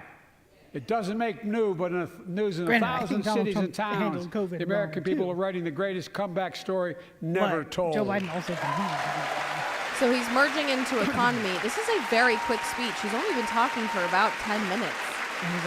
And he's gone through abortion, Ukraine, and now into the economy. America's comeback is building the future of American possibilities, building an economy from the middle out and the bottom up, not the top down, investing in all America, in all Americans, to make sure everyone has a fair shot, and we leave no one behind. The pandemic no longer controls our lives. The vaccines that saved us from COVID are now being used to beat cancer, turning setback into comeback. That's what America does. What? Yeah, they've been working on that for a long time. Did he just say the COVID vaccine can help cure cancer? Yeah. I mean, that shit is going to give you cancer. Don't take that. My inherited economy is on the brink. Now our economy is literally the envy of the world. 15 million new jobs in just 3 years. Yeah, a record. A record. Best economy we've ever seen, even though you can't buy Everybody's anything. just coming back from COVID. At 50-year lows. Bro, COVID was 4 years ago. Record 16 million Americans are starting small businesses, and each one is a literal act of hope. With historic job growth and small business growth for Black and Hispanics and Asian Americans, 800,000 new manufacturing jobs in America and counting. For Black and other minority groups. Where is it? We can't be the manufacturing capital of the world. We are. We will. More people have health insurance today. More people have health insurance today than ever before. The racial wealth gap is as small as it's been in 20 years. Wages keep going up. Inflation keeps coming down. What? Inflation has dropped from 9% to 3%, the lowest in the world, and tending lower. This actually feels like the Hunger Games watching the Capitol. The landing is and will be soft. And now, instead of importing foreign products and exporting American jobs, we're exporting American products and creating American jobs. Right here in America, where they belong. Are the jobs in the room with us right now, Mr. President? I would love to know. This is very short. It's all propaganda. The American people are beginning to feel it. Consumer studies show consumer confidence is soaring. Buy America has been the law of the land since the 1930s. Past administrations, including my predecessor, including some Democrats as well in the past, failed to buy American. Not anymore. On my watch, federal projects that you fund, like helping build American roads, bridges, and highways, will be made with American products and built by American workers. Yeah, he did. He just did. Trump probably bought American more than anybody that's ever been president.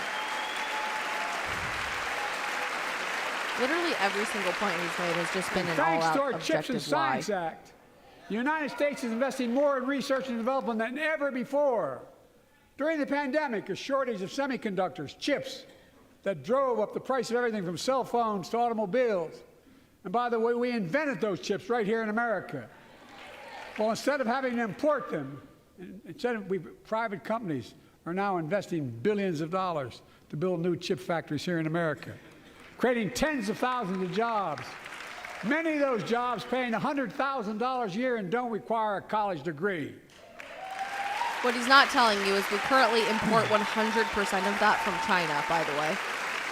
Just for the record. In fact, my policies have attracted $650 billion in private sector investment in clean energy, advanced manufacturing, creating tens of thousands of jobs here in America. Again, are the jobs in the room with us, Joe? And thanks to our bipartisan infrastructure law, 46,000 new projects have been announced all across your communities. And by the way, I noticed some of you strongly voted against it, or they're cheering on that money coming in. I like it. I'm with you. I'm with you. This is a If very any of you short don't want speech. that money in your district, just let me know. Modernizing our roads and bridges, ports and airports, public transit systems. Removing poisonous lead pipes so every child can drink clean water without risk of brain damage. That's one of those. Providing affordable high-speed internet for every American, no matter where you live, urban, suburban, or rural communities, in red states and blue states. Government-provided internet. Record investments in tribal communities. Because of my investment in family farms, You've attacked agriculture, sir. because I invested in family farms led by my Secretary of Agriculture who knows more about this than anybody I know, we're better able to stay in the family for those farms and their children and grandchildren won't have to leave. Let me tell you what. Leave if I was home a to make a farmer, I'd be living. It's livid. transformative. The great comeback story is Belvedere, Illinois, home to an auto plant for nearly 60 years. Before I came to office, the plant was on its way to shutting down. Thousands of workers feared for their livelihoods. Hope was fading. Then I was elected to office, and we raised the Belvedere repeatedly with auto companies, knowing unions would make all the difference. The UAW worked like hell to keep the plant open and get these jobs back, and together we succeeded. Instead of auto factories shutting down, auto factories reopening, a new state-of-the-art battery factories being built to power those cars there at the same. Of course, what they won't tell you is the emissions from charging your electric car are worse than gas. Yeah. The folks of Belvedere, I say, instead of your town being left behind, your community is moving forward again. Because instead of watching auto jobs of the future go overseas, 4,000 union jobs with higher wages are building the future in Belvedere right here in America.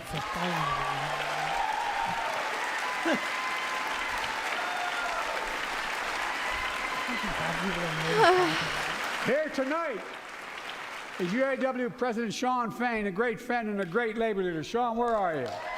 Stand up.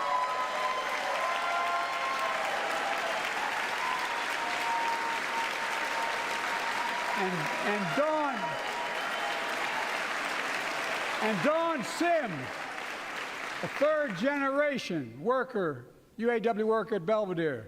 Shawn, I was proud to be the first president to stand on the picket line, and today, Dawn has a good job in her hometown, providing stability for her family and pride and dignity as well. Showing once again, Wall Street didn't build America. They're not bad guys. They didn't build it, though. The middle class built the country, and unions built the middle class. Well, as my mom just texted me, at least Kamala is getting her squats in by standing up and sitting down 8,000 times. I say to the American people, when America gets knocked down, we get back up. There she We goes. keep going. That's America. It sounds like he's ending. That's you, the American people. This is like the shortest State of the It's Union because in of history. you America's coming back. It's because of you our future is brighter. It's because of you. And tonight, we can proudly say the state of our union is strong and getting stronger. Is he done? Wow, he's done. Less than 20 minutes? He's closing his book. He's done. No. There's no way.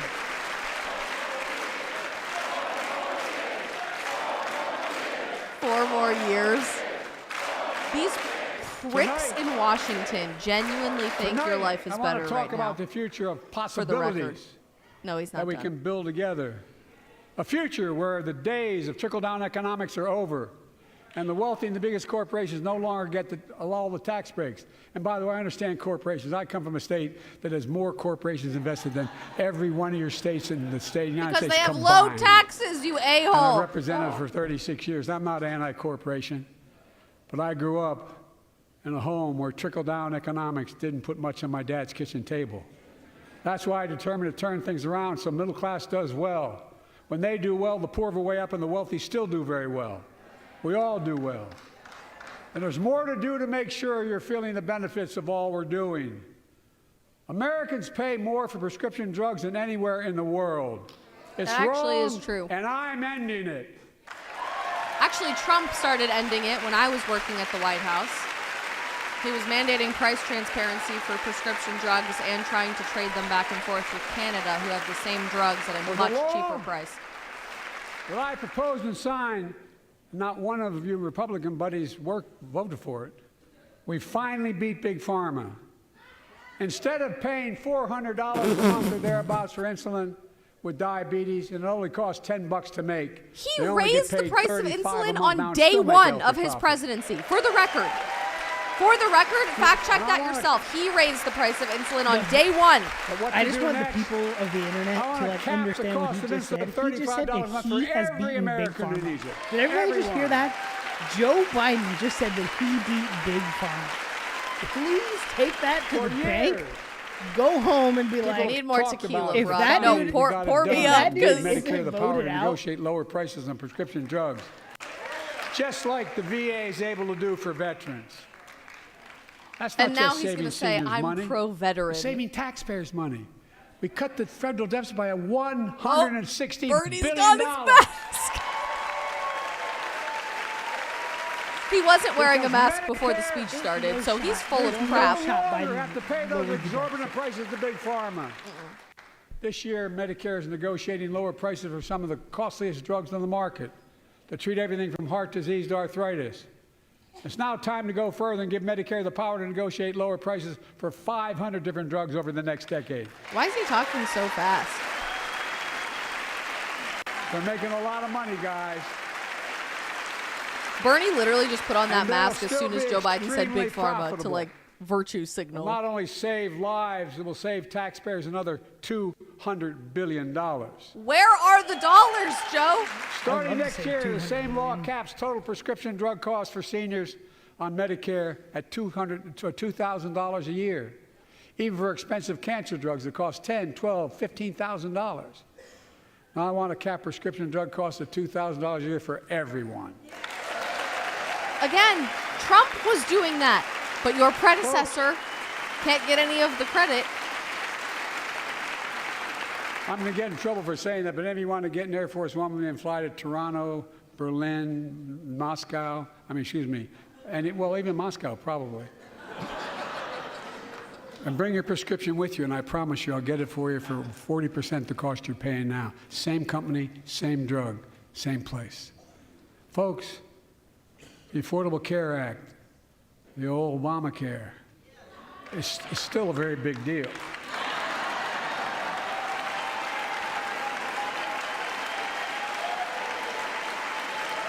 Literally 100% of this speech has been a lie. I keep waiting for one realistic thing, but 100%. Here's a big deal, and you everybody stood up and can cheered. no longer be denied health insurance because of pre-existing condition. Well, my predecessor and many in this 5. chamber want to take this prescription drug away by repealing the Affordable Care Act. That has nothing to do with prescription drugs. I'm not going to let that happen. I have a master's degree in public health policy. Wasn't 50 Trump president times for 4 before it will years and stop you didn't again. overturn the Affordable Care Act? Yes. In fact, I'm not only protecting it, I'm expanding it. We enacted tax credits of $800 per person per year, reduce health care costs for millions of working families. That tax credit expires next year. I want to make that savings permanent. And everything he says, he has to say, I'm saving you money. Again, where are the dollars that you're saving us? Are they in the To room state with the us right obvious, now? Women are more than half our population, but research on women's health has always been underfunded. That's why we're launching the first ever White House initiative on women's health research, led by Jill, doing an incredible job. The as doctor. First Lady. Great. Research birth control and what it's doing to our bodies and brains. Have a national mandatory abortion reporting law. You won't. Every other Western country does, but you won't. So pass my plan for $12 billion to transfer women's health research and benefit millions of lives all across America. I know the cost of housing is so important to you. If Here we inflation go. keeps coming down, mortgage rates will come down as well, and the Fed acknowledges that. But I'm not waiting. I want to provide an annual tax credit that will give Americans $400 a month for the next 2 years as mortgage rates come down, to put toward their mortgages when they buy their first home or trade up for a little more space. Just for 2 years. $400 to help you pay for a As house? people who are getting married in June and trying to buy our first house, that is effing insulting, actually. Yeah, And my $400 administration isn't gonna be shit. is also eliminating title insurance on federally backed mortgages. When you refinance your home, you can save $1,000 or more as a consequence.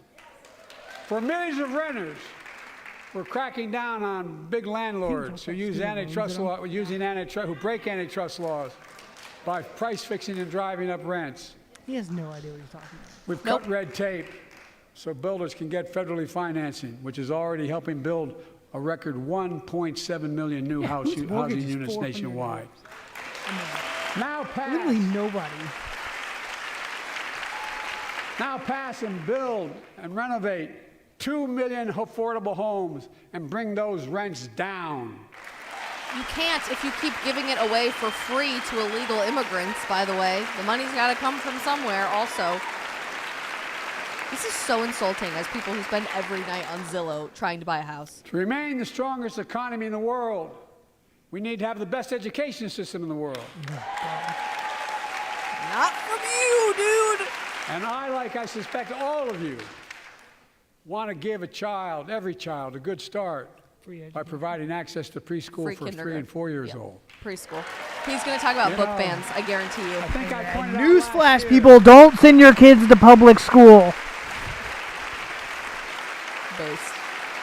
My I husband think I to pointed be out everybody. last year that children coming from broken homes where there's no books, they're not read to, not spoken to very often, start school, kindergarten, or first grade, having heard 1 million fewer words spoken. Well, studies show that children who go to preschool are nearly 50% more likely to finish high school, go on to earn a 2- and 4-year degree, no matter what their background is. I'm actually not even opposed to preschool included in public school, but I'm just anti-public school, period, at this point. You think they're indoctrinating your kids now? Imagine when they get them at 3 and 4 years old. Leaders of the Business Roundtable, they were mad that they were angry. I think, well, they were discussing why I wanted to spend money on education. I pointed out to them as vice president, I met with over 182 of those folks. Don't hold me to the exact number. And I asked them what they need most, the CEOs. And you've had the same experience on both sides of the aisle. They say a better educated workforce, right? So I looked at them and I say, I come from Delaware. DuPont used to be the 8th largest corporation in the world. And every new enterprise they bought, they educated the workforce to that enterprise. But none of you do that anymore. Why are you angry with me providing you the opportunity for the best educated workforce in the world? And they all looked at me and said, I think you're right. I want to expand high-quality tutoring and summer learning to see that every child learns to read by 3rd grade. If you hadn't kept the schools closed, we all still would be reading, but Lorenzo just said in our chat, I want to die from this speech. Yeah, I'm also relatable, Lorenzo. connecting local businesses and high schools so students get hands-on experience and a path to a good-paying job, whether or not they go to college. And I want to make sure the college is more affordable. Student loans. Let's continue increasing the Pell Grants to working and middle-class families and increase record investments in HBCUs and minority-serving institutions, including Hispanic institutions. Faith over fear just said this is seriously the most painful state of the And I was told I ever. couldn't universally just change the way in which we dealt with student loans. I fixed 2 student loan programs that already existed to reduce the burden of Unconstitutionally. student debt for nearly 4 million Americans, including nurses, firefighters, and others in public service. Look at Like Kamala Keenan go. Jones, a public educator from Minnesota, who's here with us tonight. Keenan, where are you? Keenan, thank you. He's educated hundreds of students so they can go to college. Now he's able to help, after debt forgiveness, get his own daughter to college. I think Kamala's glutes are burning, standing up and sitting down. And folks, look. Such relief is good for the economy because folks are now able to buy a home, start a business, start a family. While we're at it, I want to give public school teachers a raise. No! Oh my gosh. Public school teachers deserve less money. Like, I can't even, like, with this speech. Every single thing has just been an outright Defund, lie. The first couple years, we cancel cut teachers' unions deficit. and defund public school teachers. Now, let me speak to the question of fundamental fairness for all Americans. I've been delivering real results in fiscally responsible ways. We've already cut the federal deficit. We've already cut the federal deficit over $1 trillion. You had it? What? We signed the bipartisan deal to cut another $1 trillion in the next decade. It's my goal to cut the federal deficit another $3 trillion by making big corporations and very wealthy finally beginning to pay their fair share.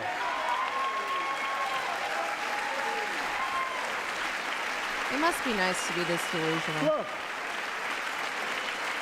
I'm a capitalist. If you want to make or can make $1 million or millions of bucks, that's great. Just pay your fair share in taxes. A fair tax code is how we invest things to make this country great. Healthcare, education, defense, and so much more. But here's the deal. The last administration enacted a $2 trillion tax cut. Overwhelmingly benefit the top 1%, the very wealthy and the biggest corporations. You are the 1%, dude. Exploded the federal deficit.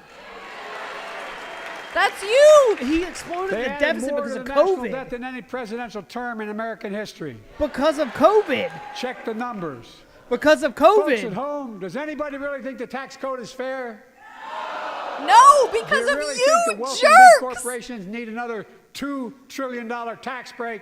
I sure don't. I'm going to keep fighting like hell to make it fair. Under my plan, It'd be nobody a flat tax. earning less than $400,000 Flat tax. will If you wanna pay be fair, it'd additional be a penny flat in federal tax. taxes. Nobody, not one penny. I hate They our haven't government. yet. I might not pay my taxes. In fact, I wish I didn't have to. I'm breathing in a bag the as we get child closer tax to credit tax I day. passed during the pandemic cut taxes for millions of working families and cut child poverty in half. Says who? These are the Restore people that telling you child they want to tax cut your credit. taxes. No child should go hungry in this country. The way to make the tax code fair is to make big corporations and the very wealthy begin to pay their fair share. No, it'd be a flat tax. Remember in 2020, 55 of the biggest companies in America made $40 billion and paid zero in federal income tax. Zero. Well, income Not tax anymore. is a scam. Thanks to the law I wrote and we signed, big companies have to pay a minimum of 15%. But that's still less than working people pay in federal taxes. That is not true. It's time to raise Objectively corporate not minimum true. tax to at least 21%. People in the top 10% pay over 50% of their income in taxes when all is said and done. I mean, that is every big objectively a corporation lie. Finally begins to pay their fair share. I also want to end tax breaks for big pharma, big oil, private jets, massive executive pay when it's only supposed to be $1 million that could be deducted. They can pay them $20 million if they want, but deduct $1 million. End it now. You know, there are 1,000 billionaires in America. You know what the average federal tax is for those billionaires? No. They're making great sacrifices, 8.2%. That's far less than the vast majority of Americans pay. No billionaire should pay a lower federal tax rate than a teacher, a sanitation worker, or a nurse.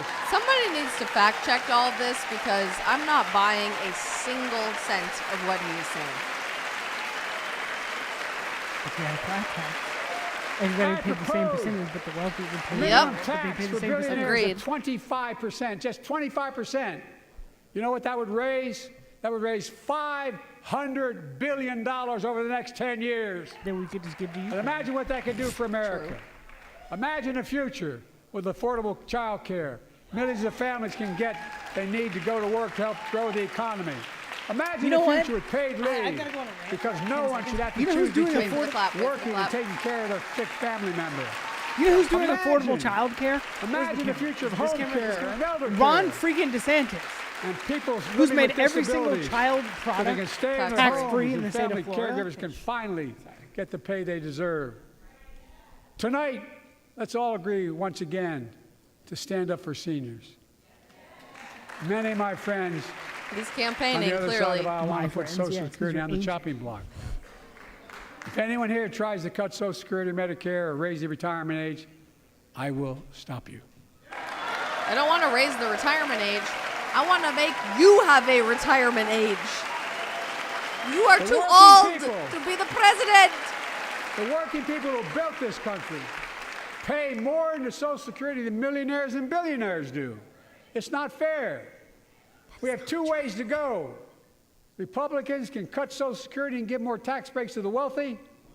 That's the proposal. Oh no. You guys don't want another $2 trillion tax cut? I kind of thought that's what your plan was. Well, that's good to hear. You're not going to cut another $2 trillion for the super wealth. That's good to hear. I'll protect and strengthen Social Security and make the wealthy pay their fair share. I hate our government. 100% of this speech has been a lie. And the fact checkers will back it all up. They'll create all of the evidence they need to right now to back it all up. Raise prices to pad their profits, charging more and more for less and less. That's why we're cracking down on corporations that engage in price gouging and deceptive pricing, from food to health care to housing. To raise prices because in fact, the snack companies think you won't notice if they change the size of the bag and put a hell of a lot fewer, same size bag, put fewer chips in it. No, I'm not joking. It's called shrinkflation. Pass Bobby Casey's bill to stop this. I really mean it.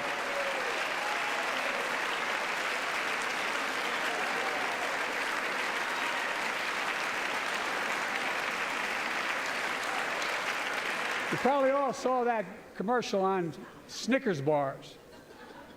You get charged the same amount, and you got about, I don't know, 10% fewer Snickers in it. Look, I'm also getting rid of junk fees. Those hidden fees at the end of your bill that are there without your knowledge. My administration announced we're cutting credit card late fees from $32 to $8. Wow, thank you, Joe Biden, for saving me a whole $5. Banks and credit card companies are allowed to charge what it costs them to instigate the collection. And that's more a hell of a lot like $8 and 30-some dollars. They don't like it. The credit card companies don't like it. But I'm saving American families $20 billion a year with all the junk fees I'm eliminating. Who's saving these $20 billion a year? Folks Every at point home. he's made, I'm saving you money. That's not. That's why the Who banks is are so saving mad. money? It's $20 billion in profit. I'm not stopping there. My administration has proposed rules to make cable, travel, utilities, and online ticket sellers tell you the total price up front so there are no surprises. It matters. It You know what matters. that's called? Price transparency, So which does comes this. about from capitalism. Fun fact. In November, my team began serious negotiation with a bipartisan group of senators. The result was a bipartisan bill with the toughest set of border security reforms we've ever seen. No, it wasn't. I told you. You were are gonna say it. don't think kidding so? me. You're joking. Oh, you don't like that bill, huh? No, we don't The like conservatives you. got No, that together bill and was said it was a horrible. good bill. I'll be darned. That's amazing. That bill provided money That to bipartisan Ukraine bill and would hire everybody else instead of our own 1,500 border. more security agents and officers, 100 more immigration judges to help tackle the backload of 2 million cases, 4,300 more asylum officers, and new policies so they can resolve Money for cases Ukraine, money in for 6 Israel. months Also would instead have of allowed 6 years thousands of now. illegal immigrants into our country every single day. 5,000 immigrants a day. There's nothing about border security What do you in that get? border security bill. 100 more high-tech drug detection machines to significantly increase the ability to screen and stop vehicles smuggling fentanyl into America. That's killing thousands of children. This bill would save lives and bring order to the border. It will also give me and any new president new emergency authority to temporarily shut down the border when the number of migrants at the border is overwhelming. 7 million people in your term. The Federal Chamber of Commerce is, yeah. You're saying low. Look at the facts. I know you know how to read. Is 7 million people in 3 years not enough for you, Joe? For your emergency authority to shut down the border? Given the opportunity for a majority in the House. What just happened? We don't want to know. We don't want to. Shut up. Resume playback. C-SPAN doesn't think we're still here. I'm sorry, everybody. It's going. Oh, right at the good stuff, too. Right at the good stuff. C-SPAN. Screw you, Proudly C-SPAN. true to our mission for Sorry, 40 I'm plus sorry. years. I don't know what just happened. Why is the government doing this to us? So far. I'm told my predecessor called members of Congress in the Senate to demand they block the bill. He feels political win. He viewed it as would be a political win for me and a political loser for him. It's not about him. It's not about me. I'd be a winner. Not really.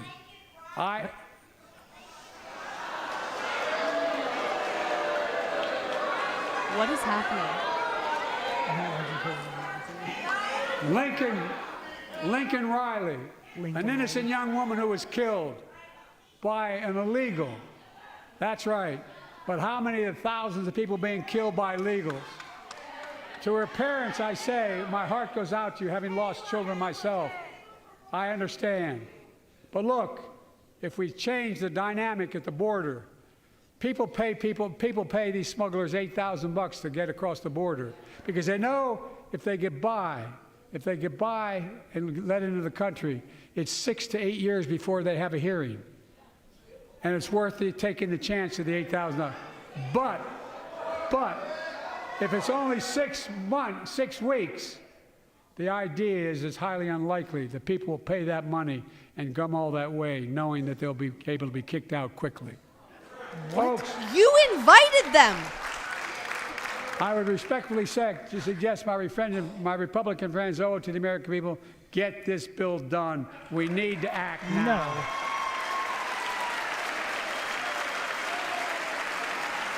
Every single Republican should get up and walk out right now. The fact that he's trying to say he wants to shut down the border, that he wants to deport these criminals. And if my predecessor is watching, instead of paying politics and pressuring members of Congress to block the bill, join me in telling the Congress to pass it.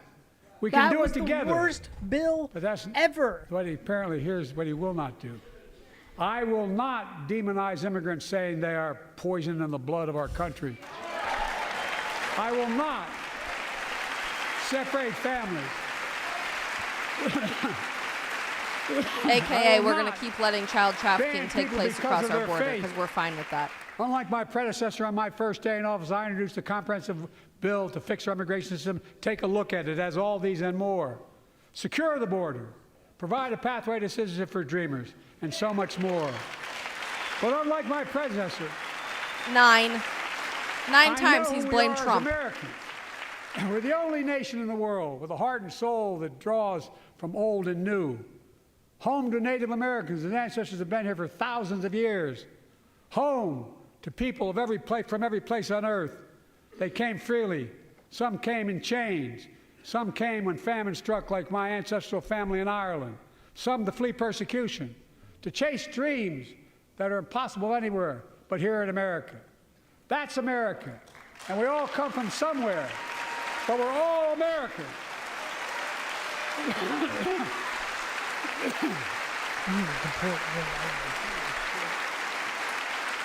Because it's all Trump's fault. Look, folks, you being the president for the last 3 years. We have a simple choice. We can fight about fixing the border, or we can fix it. Great point, Joe. Didn't fix it. I don't know. I feel like letting 10,000 people across our border every day under your border security bill doesn't really fix the problem. But maybe it's just me. I don't know. A transformational moment in history happened 59 years ago today in Selma, Alabama.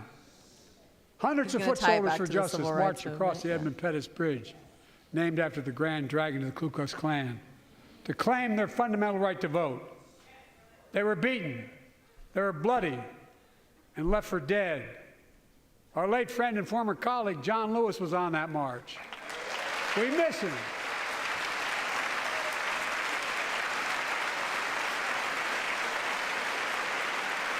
I'm shocked he mentioned Lincoln Riley. For the record, he called her Lincoln Riley.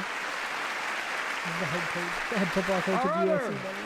Marches, both in the gallery and on the floor, including Betty Mae Fikes, known as the voice of Selma. The daughter of gospel singers and preachers, she sang songs of prayer and protest on that bloody Sunday to help shake the nation's conscience. 5 months later, the Voting Rights Act passed and was signed into law. It is very obvious. I already knew this, but if you vote for Joe Biden in November, Thank you. A, you hate America. Thank you. I mean, honestly, though, I have sympathy for people who do, because 100% of the media is going to back up the speech. They're going to say every single one of these lies is the truth. Yeah. It's so But impossible to fight against this type later, of propaganda. there are forces taking us back in time. Voter suppression, election subversion, unlimited dark money, extreme gerrymandering. What is it, unlimited dark John money? Like the money you got from China and Ukraine, big guy? If you truly want to honor him and all the heroes who marched with him, then it's time to do more than talk. Pass the Freedom to Vote Act, the John Lewis Voting Right Act. I don't know enough about that legislation to provide great commentary on that, but I'm assuming it has something to do with the belief that minorities have to vote without ID. Denying another core value of America, driver's license. our diversity across American life. Banning books, it's wrong. Instead of erasing history, let's make history. I want to protect fundamental rights. Pass the Equality Act. And my message to transgender Americans, I have your back. Pass the PRO Act for workers' rights. Raise the federal minimum wage, because every worker has a right to a decent living more than $7 an hour. We wouldn't need to. You weren't destroying our economy. We're also making history by confronting the climate crisis, not denying it. I don't think any of you think there's no longer a climate crisis. At least I hope you don't. I'm taking the most significant action ever on climate in the history of the world. I'm cutting our carbon emissions in half by 2030, creating tens of thousands of clean energy jobs, like the IBEW workers building and installing 500,000 electric vehicle charging stations. Which again cause more emissions. More emissions to charge your electric vehicle than your gas car. Lands and waters by 2030. And taking action on environmental justice fence line communities smothered by the legacy of pollution. And pattern after the Peace Corps and AmeriCorps, I launched the Climate Corps to put 20,000 young people to work in the forefront of our clean energy future. I'll triple that number in a decade. Nuclear. If you care about clean energy, nuclear energy, but these people will never do it. It is the cheapest and cleanest energy that we possibly have available. All Americans deserve the freedom to be safe. And America is safer today than when I took office. Year before I took office, murder rates went up 30%. 30% they went up. The biggest increase in history. It was then, through my American Rescue Plan, which every American voted against, I might add, we made the largest investment in public safety ever. Last year, the murder rate saw the sharpest decrease in history. Violent crime fell to one of its lowest levels in more than 50 years. But we have more to do. We have to help cities invest in more community police officers, more mental health workers, more community violence intervention. Give communities the tool to crack down on gun crime, retail crime, and carjacking. Enforce the laws that already exist. They've been doing by taking executive action on police reform and calling for it to be the law of the land. directing my cabinet to review the federal classification of marijuana and expunging thousands of convictions for the mere possession, because no one should be jailed. Ask your vice president. Or have it on their record. Ask your vice president who locked up thousands of black people for possession of Take on marijuana. crimes of domestic violence. I'm ramping up the federal enforcement of the Violence Against Women Act that I proudly wrote when I was a senator, so we can finally end the scourge against women in America. They let a rapist out who killed Lincoln Wright. This is insane. We are literally living in There are a the kinds of simulation. violence I want to stop. With us tonight is Jasmine, whose 9-year-old sister Jackie was murdered with 21 classmates and teachers in elementary school in Uvalde, Texas. Very soon after that happened, Jill and I went to Uvalde for a couple of days.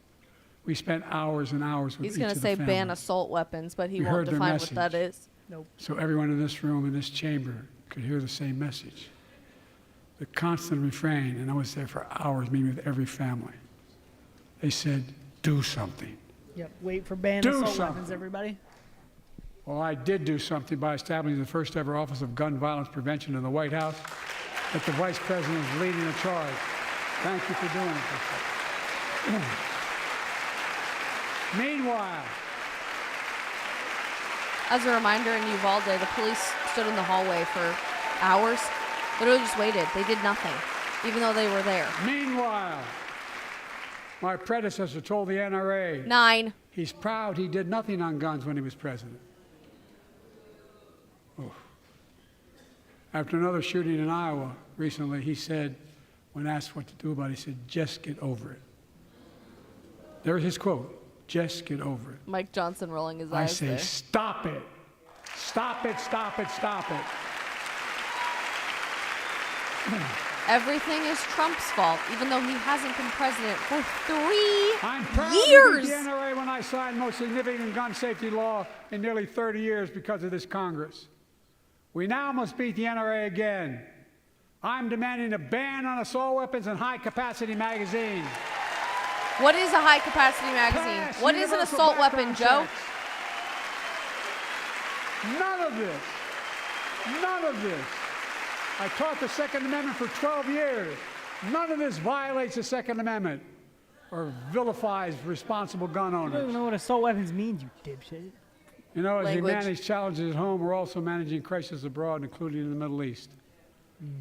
I Here we know go. the last 5 months have been gut-wrenching for so many people, for the Israeli people, for the Palestinian people, and so many here in America. This crisis began on October 7th with a massacre by a terrorist group called Hamas, as you all know.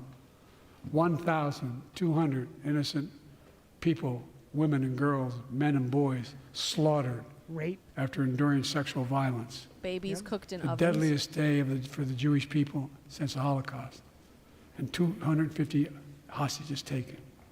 Including American Here in this citizens. chamber tonight are families whose loved ones are still being held by Hamas. I pledge to all the families that we will not rest until we bring every one of your loved ones home. We also, Even 5 months to do that. There are American citizens still being held hostage by a terrorist organization, and you've done nothing. Nothing. we will also work around the clock to bring home Evan and Paul, Americans being unjustly detained by the Russians and others around the world. Unrelated. Israel has the right to go after Hamas. Hamas ended this conflict by releasing hostages, laying down arms, could end it by releasing the hostages, laying down arms, and surrendering those responsible for October 7th. Yep, they could do it tomorrow. But Israel has Israel has a added burden because Hamas hides and operates among the civilian population like cowards Correct. under hospitals, daycare centers, and It's all actually the like. first thing I agree with that he Israel said also all has a night. fundamental responsibility, though, to protect innocent civilians in Gaza. Which Which do. they are. They do better than any single nation on the planet. So what he's about to announce is the war- U.S. military is setting up shop in Gaza for humanitarian aid. Has taken a greater toll on innocent civilians than all previous wars in Gaza combined. More than 30,000 Palestinians have been killed. According to Most Hamas of whom numbers that nobody's are not verified. Hamas. Thousands and thousands of innocent women and children, girls and boys, also orphaned. Nearly 2 million more Palestinians under bombardment or displacement. Homes destroyed, neighborhoods in rubble, cities in ruin. Families without food, water, medicine. It's heartbreaking.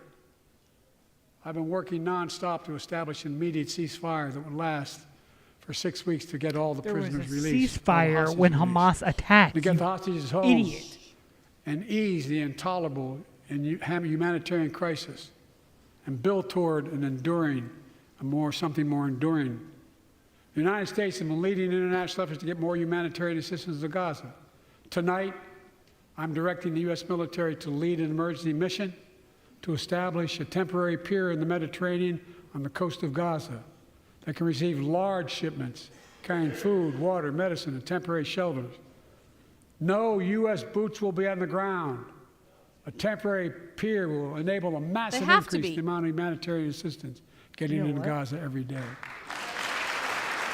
For the record, they have answered no questions about how Hamas might or might not be involved in this. I'm all for humanitarian aid to civilians, but if we're handing it to terrorists, as we have been for decades, it's not getting to the civilians. Workers aren't caught in the crossfire. And they're announcing they're going to have a crossing in northern Gaza. To the leadership of Israel, I say this: humanitarian assistance cannot be a secondary consideration. Or they agree. Protecting and saving innocent lives has to be a priority. As we look to the future, the only real solution to the situation is a two-state solution over time. No, it's not. That is the dumbest. There's been like 8 two-state solutions on the table. And I say this. If I was Israel, I'd blockade the United States. Well, this is a huge provocation to our biggest ally. I would not let the United States in if I was Israel. No one has a stronger record with Israel than I do. I challenge any of you here. I'm the only American president of Israel in wartime. But there is no other path that guarantees Israel's security and democracy. There is no other path that guarantees Palestinians can live in peace with peace and dignity. And there's no other path that guarantees peace between Israel kill all the and Jews. all of its neighbors, no, terrorists do. Including Saudi Arabia, with whom I'm talking. But Palestinians live in peace with Israelis every day. He just said about Saudi Arabia. Posed by Iran. Who put That's forth why the Saudi I built a Arabia coalition alliance of with more Israel? than a dozen Trump's countries administration and Jared defend Kushner international under the Abraham shipping Accords. and freedom of navigation in the Red Sea. I've ordered strikes to degrade the Houthi capability and defend U.S. forces in the region. As Commander-in-Chief, you I will declassified not the Houthis hesitate as a terrorist to direct organization. further measures to protect our people and our military personnel. That was you. You said they're no longer terrorists. And now you're trying to act all big and tough and strong? For years, I've heard many of my Republican and Democratic friends say that China is on the rise. There we go. And America's falling behind. They've got it backwards. I've been saying it for over 4 years, even when I wasn't president. America's rising. We have the best economy in the world. And since I've come to office, our GDP is up, our trade deficit with China is down to the lowest point in over a decade. And we're standing up against China's unfair economic practices. We're standing up for peace and stability across the Taiwan Straits. I've revitalized our partnership and alliance in the Pacific. India, Australia, Japan, South Korea, Pacific Islands. I've made sure that the most advanced American technologies can't be used in China, not allowing to trade them there. Frankly, for all this tough talk on China, it never occurred to my predecessor to do any of that. 10, for the record. 10 I want times. competition with China, not conflict. And we're in a stronger position to win the conflict of the 21st century against China than anyone else, for that matter, than any time as well. Here at home, I've signed over 400 bipartisan bills. But there's more to pass my unity agenda. Strengthen penalties on fentanyl trafficking. You don't want to do that, huh? Pass bipartisan privacy legislation to protect our children online. Harness. Ban TikTok is what he means by that. To protect us from peril. Ban AI voice impersonations and more. And keep our truly sacred obligation to train and equip those we send into harm's way and care for them and their families when they come home and when they don't. Okay, dude. After Afghanistan, nobody will ever believe you in supporting the U.S. military, but okay, That's cool. why the song Support and Help of Dennis and the VA, I signed the PACT Act. One of the most significant laws ever, helping millions of veterans exposed to toxins who now are battling more than 100 different cancers. Many How long of should them you don't stay come standing home, at this point? but we owe them and their families support. We owe it to ourselves to keep supporting our new health research agency called ARPA-H and remind us that we can do big things like end cancer as we know it, and we will. As if it's that simple, but Who's done it? Who's that black woman that's like 150 years old? Maxine Oh Waters. my God, she's standing up like, yeah, we can cure cancer. Joe Biden's going to cure cancer. Let me close with He's this. going to be the one that cures cancer. Yay! I missed that. What did He he say? basically has cancer. What did he say? I know you don't want to hear any more, Lindsay, but I got to say a few more things. Lindsey Graham. I know know it may Lindsey not look Graham like it, but I've been around a while. When you get to be my age, certain things become clearer than ever. I know the American story. Again and again, I've seen the contest between competing forces in the battle for the soul of our nation. Between those who want to pull America back to the past and those who want to move America into the future. My lifetime has taught me to embrace freedom and democracy. In other words, A I'm future old, based on but that's core good. values that have defined America: honesty, decency, dignity, equality, to respect everyone, to give everyone a fair shot, to give hate no safe harbor. Now, other people my age see it differently. The American story of resentment, revenge, and retribution, that's not me. I was born amid World War II, when America stood for the freedom of the world. I grew up in Scranton, Pennsylvania, and Claymont, Delaware, among working-class people who built I this was country. born in World War II. I watched in horror as two of my heroes, like many of you did, Dr. King and Bobby Kennedy, were assassinated. And their legacies inspired me to pursue a career in service. I left the law firm and became a public defender because my city of Wilmington was the only city in America occupied by the National Guard after Dr. King was assassinated because of the riots. And I became a county councilman Pretty sure almost he's by killed by the accident. CIA, but I got elected to the United States Senate when I had no intention of running at age 29. So he's just Then telling Vice us it's a President, good our thing. first He's black been in president. office since age Now 29. president to the first women vice president. This man has been in office longer than twice the time we've been alive, bro. 29 to 82, 29 to 81. Twice the time we've been alive, this man has been in Washington, D.C.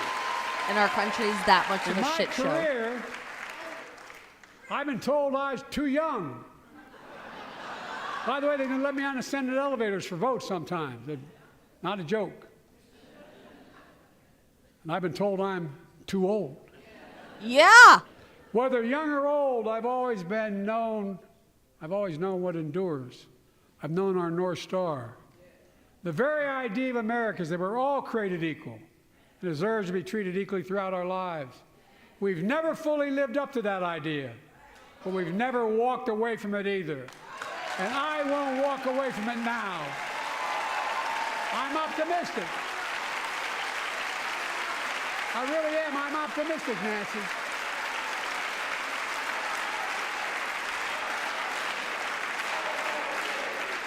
Oh, homie's not going to make it 4 more years. Like, The issue facing our nation isn't how old we are.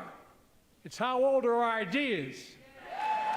Hate, anger, revenge, retribution are the oldest of ideas. But you can't lead America with ancient ideas that only take us back. You lead America, the land of possibilities. You need a vision for the future and what can and should be done. Tonight you've heard mine. I see a future where defending democracy, you don't diminish it. I see a future where we restore the right to choose and protect our freedoms, not take them away. I see a future where the middle class finally has a fair shot, and the wealthy have to pay their fair share in taxes. What planet is this man living on that he I see a thinks that's future his policy? where we save the planet from the climate crisis and our country from gun violence. Above all, I see a future for all Americans. I see a country for all Americans. And I will always be president for all Americans because I believe in America. I believe in you, the American people. You're the reason we've never been more optimistic about our future than I am now. So let's build the future together. Let's remember who we are. We are the United States of America. And there is nothing beyond our capacity when we act together. God bless you all, and may God protect our troops. Thank you, thank you, thank you. I am fascinating. I'm shook. As you guys all just watched, that was the 2024, I don't remember what year we're in, State of the Union. Pretty much went according to our predictions, I think is a fair assessment to say. Touched on abortion, touched on Palestine, touched on Gaza, gun control, all of the things we anticipated. But I guess I'm just wildly amazed at how unbelievably propagandized that speech was. Like, it was far worse than I was expecting, to be honest. To say in every single point, everything is Trump's fault. He said that 10 times. My predecessor did XYZ. My predecessor opposed XYZ. This is all my predecessor's fault. 10 times he said that. B, to say, I'm saving you money in everything that we've done. What planet is this man living on? I think it's my initial thoughts, like as soon as that is ended now, like collecting myself. The initial topics, I think we were dead on with abortion and Ukraine and some stuff like that. I think he talks about transgenderism less than I thought he would. I thought he would hit on that a little bit, like we're for protecting transgenders. But like honestly, I can understand why you didn't talk about that because I feel like a majority of Americans are like, okay, like that's BS. A like, majority of people are waking up to that, I think. Like, let's get past that. That's dumb. Just the outright, like, it's just gaslighting. Yeah. Like, it's like the border, Republicans' fault. Taxes, Republicans' fault. The cost of everything, Republicans' fault. It's Trump's fault. Trump made everything cost. War, it's Trump's fault. Trump never stood up to Putin. No, it's like, well, guys, if you, like, look at the 4 things I just said, how on earth was that Trump's fault? How is that Republicans' fault? If you guys looked... I'm assuming a lot of you are smarter than Joe Biden gives you credit for. But like that border bill that he said Republicans didn't sign or didn't want to protect the border. Yeah, this is important. I want us to touch on this like, border bill. Go read the... And this is why whenever he said bipartisan during his speech, I always put quotes around it. Bipartisan is a joke. That means... So if you guys don't know the story of this, and sorry if I give like context to this. While we're talking about this border bill, let us know what you guys thought of the speech in the chat. We're going to get your guys' thoughts here in just a second. There was one Republican in Congress that worked with Chuck Schumer to write the bipartisan border bill. One Republican. So no other Republican was consulted on the bill or wrote the bill. Chuck Schumer and one Republican wrote the bill. And included in this bipartisan protect the border bill was funding for Ukraine, funding for Israel, like 8 other different things, and then like adding like 100 extra judges to like border security. But then also neatly written in that was 5,000 illegal immigrants could come in a day before any sort of like stoppage of the border was included by border security. And like if you do the math on that, I believe the math was 1.8 million people per year. Is what was allowed to come in under that literally border like bill. 5,000 to 10,000 like, people per day could walk across the southern border. Completely no questions asked, no detainments, no questions, nothing. That was legally allowed and protected for in this bill. No human being would sign on to that, which goes to my next point. That was 100% orchestrated.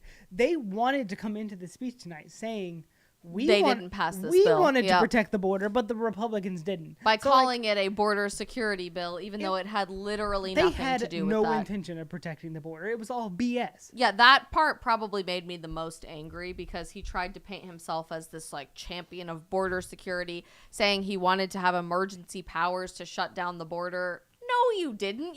In that bill, you literally said tens of thousands of people can come in every month and we won't even think twice about it. That's also, okay. What's the joke is the president does have the power to shut down the border. He's just not doing it. No, he's not. He's refusing to do it. And the fact that he had such little social, cultural awareness about what was happening this week with the death of Laken Riley, and he called her Lincoln Riley. What an unbelievably pompous ass. Excuse my language, but you have literally zero care for women, by the way, which you claimed to tout throughout your entire speech tonight, and claimed to support women's rights and protection against domestic abuse and abuse from men against women, which you can't even define, by the way. But you said that throughout your entire speech tonight, and you don't even know the name of a beautiful, innocent young woman who is in college, brutally murdered through skull disfiguration by an illegal immigrant that was empowered to come into this country, and, by the way, set free from being arrested from violent crimes under your policies. That pissed me off royally bad. I'm actually surprised he didn't touch on abortion a little bit stronger. And keep dropping your guys' thoughts on the chat, or on the speech in the chat. We're going to come to your guys' thoughts here in just a second. I'm surprised he didn't touch more on abortion and IVF. He kind of glossed over it very, very quickly. He said, these are our guests. This is a problem. Let's create federal laws on IVF and abortion. It's a much bigger cultural issue, I think, for most American voters than he gave it time for in the speech. I actually think on his side, I think he hit exactly what he needed to. He hit the points and he moved on. Because when you get into the minutia of it, he loses. But I think he hit the headlines of it. It was like, hey, like the Republicans just got rid of IVF in the state of Alabama. This is what they want to cause for the rest of you. We need to protect, IVF. We need to I'm going to reinstitute Roe v. Wade from a federal level, which I don't know how he can really say that as the president. Well, how he's gonna first of all, Roe v. Wade is not a law. I think that's important for us to say. Roe v. Wade was a court case by the Supreme Court in the 1970s. It's never been a legislative initiative by Congress. What he's saying is he wants to take the contents of Roe v. Wade, which say after the first trimester, nobody can have an abortion, but basically everybody in the first trimester can have an abortion. Some gray area there. Because it's determined on the age of fetal viability. But in the 1970s... I think you said that backwards. No, I said it correct. You said after the first trimester they can't have an abortion. Yes. That's what Roe v. Wade technically said, but they didn't enforce anything. Yeah, if you go back and actually read it. So he's saying we should create a federal abortion law protecting the right to abortion up to the age of fetal viability, but that definition has changed substantially since the 1970s. He didn't say anything about a constitutional amendment, which I find interesting, especially after what France did this week. And he did say we need to create a federal law protecting IVF. But that was pretty much it. He glossed over it in a matter of 3 minutes, and he was over. Well, I mean, again, I actually think IVF's going to be a topic that he wins on. IVF is going to be... Yeah, based on majority. majority. There's a lot of people on the right that would defend IVF and say, I don't know what they're doing. But, to be honest, this is just my opinion. Again, I brought it up. IVF is a point... Not to the level of abortion. Obviously, abortion is what we should be fighting harder than IVF. But the Alabama, I'm from Alabama. I'm born and raised in Birmingham, Alabama. So the state of Alabama's decisions on court means a lot to me because that's where I'm from. The Supreme Court, I 100% agree with their decision. The state Supreme Court of Alabama, that we should treat all the embryos as children in the IVF process. So hospitals aren't allowed to freeze or discard or experiment upon, on embryos during the IVF process, which ultimately nothing in the Alabama Supreme Court said they're going to outlaw IVF. No, actually, it didn't. It just said legally we need to treat an embryo as a big misconception. Yep. But where does that stand on the long-term effects of can you practice IVF the same way it's practiced now? Probably not. But I think that is honestly a lesser talking point. I don't that. Well, this is interesting then, pulling in some of the thoughts from the people in our chat. JPod5 says they've got war to talk about. They don't need abortion, which I find interesting because the vast bulk majority of Joe Biden's speech tonight was in fact about war. It was either about Ukraine and Russia, or it was about Israel and Palestine. And he tried to conflate the two there for a minute, saying there's hostages in Russia just like there's American hostages in Gaza, which I find really interesting. Well, we've talked about this since day one, and you've brought this up on your stream multiple times. This is the worst thing we can do is make Russia, Ukraine the same as Israel, Palestine. Correct. There are two, it would be intellectually dishonest to treat them as the same. They're not the same. And honestly, if you're good, like even from a foreign policy perspective, you have to look at them differently in order to assess them like non-biased, if that makes sense. Like you can't just say, oh, well, one country's being attacked by another, like we have to respond this way. Like, no, you have to look at every Situation subject independently and be like, okay, like what are the details? What's the history? What's like the context around it? And I think with Russia, Ukraine is interesting because he brought up a lot about, I think it's very fascinating that he brought up Finland and Sweden joining NATO. I think Joe Biden... But he didn't explicitly say Ukraine should join NATO, but he alluded to it. But yeah. If Joe Biden could implement Ukraine to NATO tomorrow, he would. Which is like, if you want to talk about World War III scenario, World War III would start Well, that tomorrow. would mandate American boots on the ground 100%. in Ukraine. That's our alliance. That's our rules. And for any of you who don't know what NATO is, I know this is kind of get like into the weeds of things, but NATO is a conglomeration of countries, mostly in Europe and the United States, that was formed post World War II. Basically, the fundamental rule is if a NATO country is attacked, the rest of the NATO countries have to respond. Now, one of the big controversies around Trump's presidency was none of the NATO countries are paying their fair share in terms of defense and all that kind of stuff, and he threatened to leave NATO if the other countries don't pay their fair share and they don't include all the defense contracts, whatever the case may be, which I agree with President Trump 100%. Like, the United States was basically doing 99% of the work of NATO as a group, and there's a ton of countries in NATO. Putin and Russia have made very clear since, even I think it's before Putin, that like the establishment of NATO was a threat to Russia, which makes a lot of sense in the Soviet Union, and he didn't want NATO coming any closer to the Russian border. Ukraine is not a part of NATO. Ukraine is not an ally of the United States. Ukraine is just an independent country being attacked by Russia. If Ukraine was a NATO country, all of the other NATO alliance would have to be in a war against Russia, basically. This is where it gets into a hot topic of should we let Ukraine... Zelensky has been all for it. We want to join NATO. Which, if Russia continues attacking Ukraine and they were part of NATO, the United States would have to get involved, which would cause World War III, because then China would get involved backing Russia, and the United States would Iran. and then, to be honest with you, I don't know who would back the United States from the NATO countries. I think they'd be all too afraid. But that's like a lot of jargon in between. That is completely separate from the Israel-Palestine issue. Israel is an ally of the United States, and not just an ally, probably the most important ally of the United States, if not one of like the top 3 allies we have. And in terms of strength, definitely I think before October, it was indisputable that Israel was our most important ally. Now it's very much up in the air. But yeah. And I think Joe Biden is clearly feeling heat from his own party. From his voter demographic, largely younger voters. And what I find interesting is, like, I would say a lot of the United States is very, very, very uneducated about Israel and, like, Palestine and that entire area. And basically the Middle East as a whole. But specifically that area, the history of it and how it comes down to, like, the minutia of everything and, like, who controls what and who is where and yada, yada, yada. The United States funding Israel in terms of supplies, basically Israel hasn't really asked for troops on the ground. They're just kind of like, hey, we're gonna do our keep thing. all the other Middle East countries out of our business, and we're gonna handle what, because like, for those who don't know, the IDF in Israel's military is like one of the strongest in the world. Like, they're gonna handle their business just fine without the United States' help. They have pretty much just said, can you keep everybody else out of our business? We're going to fund Israel in terms of weapons and like protection, and then turn right back around and go to the terrorist organization in Gaza and say, here's humanitarian aid, here's weapons. Which we've done before, for the record. We do provide insane amounts, billions of dollars of aid to Gaza already. Well, we have for the last several decades. The UN is Gaza's been the number one provider from the UN. Yes, and the United States has independently provided outside of the UN as well.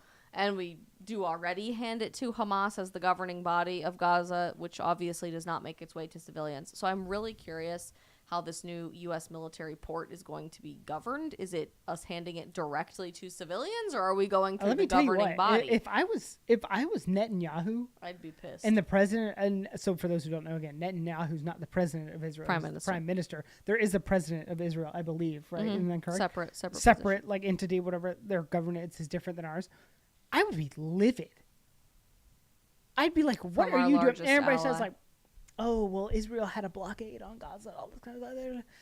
The people that provide the internet and water and basic infrastructure to Gaza is Israel. Yeah. Because Hamas doesn't supply it. Israel had to blockade Gaza in the Mediterranean Sea because Hamas was shipping in weapons and supplies to make rockets from, which they've been bombing Israel for like the last 20 years. And kill their own consistently civilians as every well. day. Yeah. Israel was providing humanitarian aid to the Arabs in Gaza. So it's fascinating to me the United States is going to play both sides on that purely for Joe Biden to receive votes. But let me tell you this, and you'll probably back me on this, and I'd love to hear your opinion. What people like Joe Biden don't realize, and it's not Joe Biden making these decisions, it's the people running Joe Biden making these decisions. You can act holier than thou and try and be on their side or whatever, but if you guys saw the video of AOC getting shouted down leaving the movie theater 2 days ago about how she's not calling this a genocide and she's not doing whatever. AOC is the most far left, radical, she's probably similar to Hamas more than anybody except for Rashida Tlaib and Ilhan Omar. They will eat their own. Yeah, and Joe Biden thinking he's going to win votes on doing that, they're going to come after him and be like, no way, you did not do enough. He's either going to piss off his Jewish voter base or his his pro-Palestine voter base, you know which what? will be interesting. And me as somebody on the other side, I say let him die on that hill. Well, we'll see. We'll see how that rolls out. Okay, so moving on beyond Israel, the Shadow Band, thank you for your donation in our super chat, says, thanks for the stream. This was a campaign speech, not a State of the Union. And that's really interesting to me, the Shadow Band, because every single point that he made, he tried to tie it back to the economy and how he was making our lives better, which I find fascinating, absolutely fascinating. You guys had a lot to say about the economy. Lauren says on Instagram, he said he's saving us money and that he's a capitalist, yet he's stealing taxpayers' money with the money redistribution in the Student Loan Forgiveness Act. Over on Locals, Nitty Witty said, claiming to work for the poor and middle class while the government colludes with mega corporations and works to serve the wealthy elites is pathetic.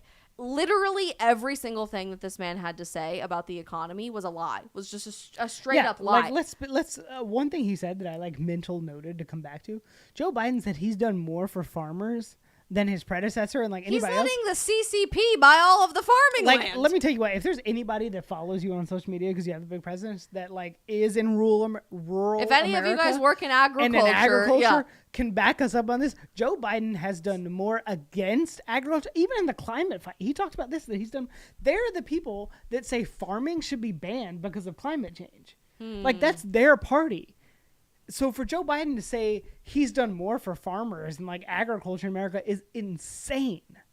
And not surprising that he's now trying to play both sides and say, oh, well, I've always been the one supporting this and Trump was always the one ruining it all. But he did this on every single front of economic issues. He said this about wages. He said this about inflation. He said we have the strongest economy ever when it comes to student loans and the affordability of education. He said we're trying to make pharmaceutical drugs cheaper, which, by the way, for the record, I said this during the speech, it was Joe Biden that made insulin more expensive. No, Joe Biden made insulin more expensive on day one of his presidency. Go fact check me on this. Don't take my word for it. Go do the research about it. Trump had been working to lower prescription drug prices throughout his entire administration. And I remember because I worked at the White House in 2018 under Donald Trump, and I was studying basically public health policy in my master's in Washington, D.C. at Georgetown during the tail end of the Trump administration. And we talked all the time about what this administration was doing to lower prescription drug prices. And on day one, Joe Biden decided to make insulin more expensive so that then he could later lower the price, even though he raised it, to try to campaign on that. So I found that shock and amazement, to be honest, during the speech today. But he tried to create this consistent narrative that your life is cheaper, you can afford more, we're going to make it easier for you to buy a house, we're going to make it easier for you to pay your credit card bill, we're going to make it easier for you to get internet. No, what did he say? He's going to give everybody that has a mortgage $400 off a month. their mortgage. And it's like, whose mortgage is $800? Like anybody whose Thank mortgage you. is under probably like $4,000. Like, what are you talking about? As people, I said this during the speech too, as people who are trying to buy their first house by the end of the year, it's impossible. I don't think we'll be able to hit that goal, to be honest with you, which sucks. It sucks. And then to have the audacity to turn around and say, we're making it easier for young people to buy their first house. This man is an effing liar. And it really makes me angry. And I know we're being very colorful tonight and not very professional, but it's true. No, I mean, I think being buttoned up and professional is overrated and ridiculous. Agreed. But like, it's to say this is just Joe Biden too is ridiculous, because all of us sitting here know Joe Biden is senile. Joe Biden's 90 years old, practically doesn't know where he is. Like, people are running the show behind the scenes. This is his entire party. Every single one of them, including Kamala Harris, stood up every 2 seconds to clap what he's doing. well, and frankly, even though you wouldn't have seen it tonight with standing ovations, a lot of Republicans are complicit in stuff like this as well. And I've said a lot of this on my stream lately, so I'm not making a lot of friends from the right, but I'm not exaggerating when I talk about there being a uniparty in Washington right now. When he's talking about protecting kids online, what he's saying is ban TikTok and censor certain speech on the internet, largely from independent creators like myself, which is a bipartisanly supportive initiative on Capitol Hill right now in Washington, D.C. So sadly, there are a lot of lawmakers from both sides of the aisle that are participating in this type of delusion and just straight up propaganda to you. And I find it really interesting what Pina Lewis just said in our chat. This is how Venezuelan politicians in power used to talk when I lived there almost 2 decades ago.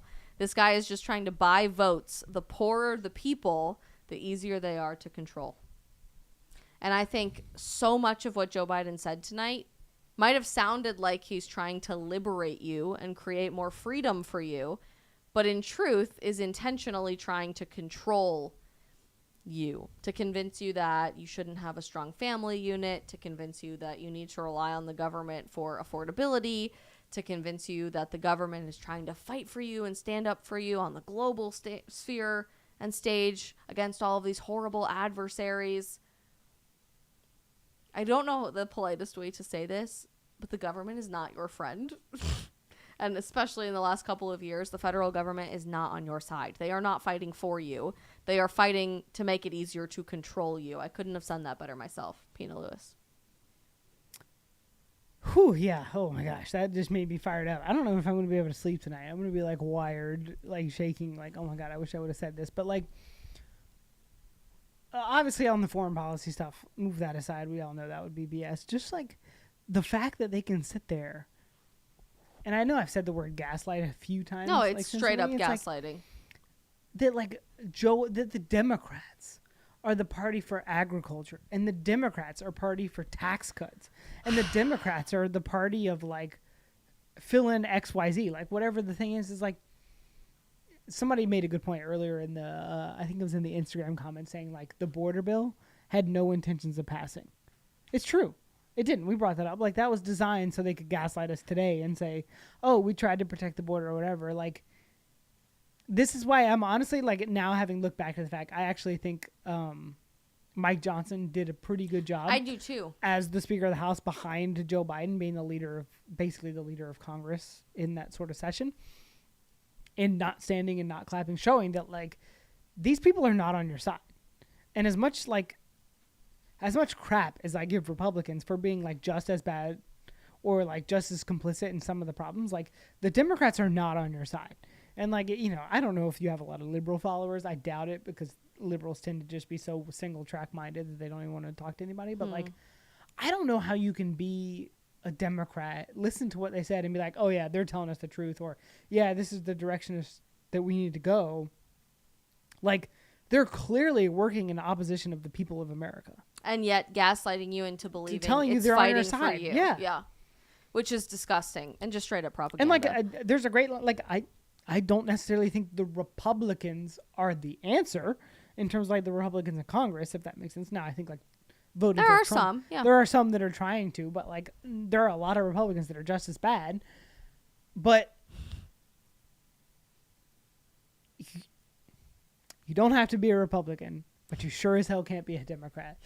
And like, you know what? like I think you guys are getting this because I'm reading through all of our chat right now on every single platform, and every single one of you have something negative to say about what this speech was all about. Peapod says, "Are you kidding me? I've never had a worse experience in the school system ever than the last couple of years." Red4 says, "My effing rent was way too expensive this month. F Joe Biden. F him long and F him hard." I mean, you guys are being very colorful in everything that you're saying right now, which I think is just so fascinating because you are real people. You are the recipients of the policies, and you see the impact of these policies far more than any of those blowhards in Washington, D.C., who live in their gigantic, beautiful houses that they pay for through insider trading and laugh at you as the peasants ever have to experience. When I say that this feels like the Hunger Games and you're watching the elite, insane, larger-than-life people on TV laugh at you and make fun of you and gaslight you. Oh,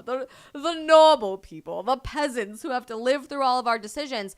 I don't say that as some sort of hyperbolic metaphor. I say that because that's turning into reality before our very eyes. Yep. And it's so frustrating as real people who have to pay taxes and send our kids to schools and try to afford a house and who pay $400 at the grocery store every week to not even fill up our fridge, whose daughters are killed on college campuses because of violent criminals illegally crossing our border every day. All of us whose friends and family members are dying from fentanyl overdoses because of our lack of border security. All of us who can't afford to go to the doctor and get prescription drugs because of our government policies when they're telling you we're making it cheaper, but in reality they sure as hell are not, and they're decreasing competitive pricing in the healthcare industry and making it harder for us to get care. It's hard for us who show up to the movie theater on Friday night for date night or to take our families out, and we have to look over our shoulder and wonder, is there going to be a mass shooting in the movie theater tonight, and can I even protect myself because this government doesn't want to give me the opportunity to even protect myself. They want to take away that basic right from me. When we are constantly stripped away of our most basic liberties and then laughed at when we talk about it, we get called radical conspiracy theorists and domestic terrorists when we talk about it on the internet or at school board meetings or at protests against the government. How do they think that makes us feel? I mean, it is just so demoralizing. It's so holier than thou and declassifying of the average American person saying, we are better than you. Sit down and shut the F up because you have no rights in this situation and we have all the power.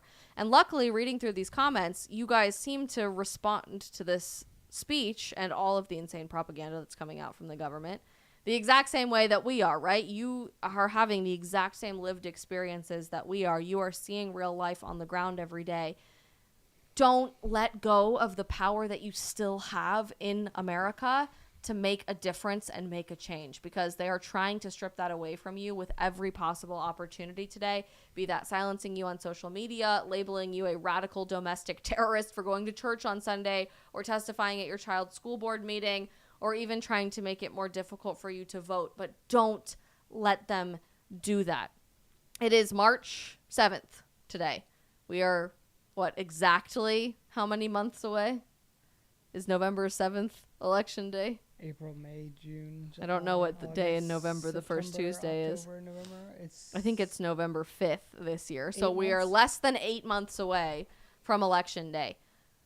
It might feel like you can't make a difference in something so simple as voting, but you can. And it's going to get harder if we don't do it today. If you think that it's hard to fight for your existing rights today because they're stripping them away from you, it's going to get that much harder if you sit down and shut up and don't participate in the process now in 2024. Something as stupid and silly as reposting a link to a live stream on your Instagram story or texting the link to this stream to somebody that you know, something as seemingly trivial as showing up to vote on November 5th this year on election day, something as silly as reading the pornographic books in your child's elementary school at their school board meeting actually does make a difference. And it's only when the vast, vast majority of we the people continue fighting back against the people in Washington who you all saw on TV tonight, who work for us, not the other way around, that we are actually able to change the tide in this country. So don't lose hope. Don't lose the opportunity to fight for your rights, for the rights of your community,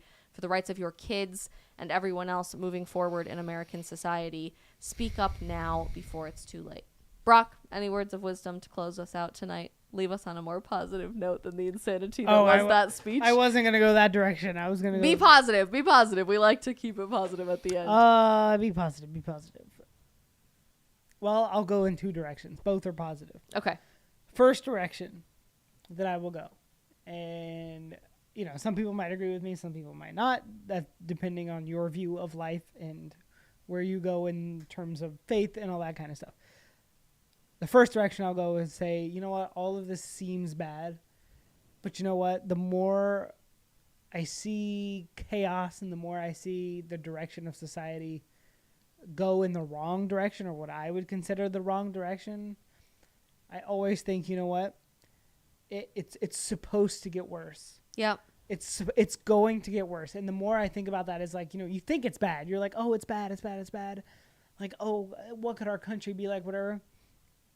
Like, I'm not shy about my faith at all. You guys might agree with me. You know, not. That's fine. Like, I'm not telling you have to believe it. But what I believe is it's supposed to get worse before it gets better. Yeah. That lies become truth and truth will become lies. And let me tell you, that feels like today. That feels like we're living. That was that entire speech. But ultimately, we know who wins in the end. Amen. We know that it is written in stone in truth that this is going to happen. Things are going to get bad. But ultimately, Jesus has already won. It's not will win. It's not he will come out on top. He's already won. Yeah. Like, this is all just trivial in the matter. So that point makes me optimistic. Is that the more I see this stuff happen, the stronger my faith gets. Totally opposite of this is like, wow, like I feel more assured in my faith than ever because of the stuff that's happening in society. Amen. Which is great. On the other side of that, which is also a positive note, I think what you said is profound in the terms of we are probably the only nation in the world that has the ability to change. And when I say change, I mean like change this quickly. Yes, to have the pendulum swing People back. can change. Like I think of El Salvador and places like that have changed over time, but has been years in the process, whatever. We have the ability to change. Now, there's a lot of factors that go into that. Is the government playing fair? Is the election going to be fair? Is XYZ structure of America going to be fair and just? But the American people have the power. Is how our structure is set up. It is supposed to be hard for people like Joe Biden and Kamala Harris and AOC and all these whack-tard Democrats to take over our country. It's designed to be hard for them to do that. Now, they may feel like, oh, we don't always get our way sometimes, but guess what? It's designed to be that way. Yeah. And so I think it's our job. It always, I took it seriously because I was in a family kind of like you that was raised to take it seriously, but like the people always joke about it is your civic duty to vote. It is a privilege to vote, but like when I say it's a civic duty, you have to. You have to teach people. You have to teach your kids. You have to teach your friends that like this matters. And like I know the Democrats have coined the phrase like your vote matters. Like they're going to take your rights away. Your vote matters. But like it works. They get votes because they do that. They teach people. And we just say like, oh, your wallet's on the ballot. Like like you have to, you know, it's these crazy Democrats. But like no, like reality. These people are just going to lie to your face and say this. Like you have to do something. Lies and truth are on the ballot. But now I will say this. Another positive is like we talked about this earlier today. What the Democrats Scoot in a little more. What the Democrats and the leftists don't really realize is like the United States system, which was when I say that the founding fathers were the most genius people, if you had like a hierarchy of like just like thought leaders of their time, they would probably be near the top. The system that they set up is so, it's not perfect obviously, but it's so ingenious to like be long and like take forever. The cogs turn. You're like, why does nothing get done? They did it on purpose because they didn't want things to flip overnight. And what these Democrats currently in office don't realize and in power is the more and more they push. They're trying to break the system. They've already said that. Like democracy is on, you know, we have to basically, Chris Rufo was on Joe Rogan the other day and he said something that I really liked. The Democrats are playing the game of we have to destroy democracy in order to protect democracy. And I thought that was very interesting. It is nearly it's very hard to destroy democracy in the United States. It's hard. Whether they can do it or not, I don't know, but it's very hard. And I think that because it's so hard and so, like, to basically take over the system, you have to destroy the entire system. Then there's still hope. There's still hope, but then the backfire of the people is going to be insane. And we talked about this a little bit. I have seen such a revival in young, like go even younger than you think. Way younger than us. I'm talking like 13, 14, preteens, yeah.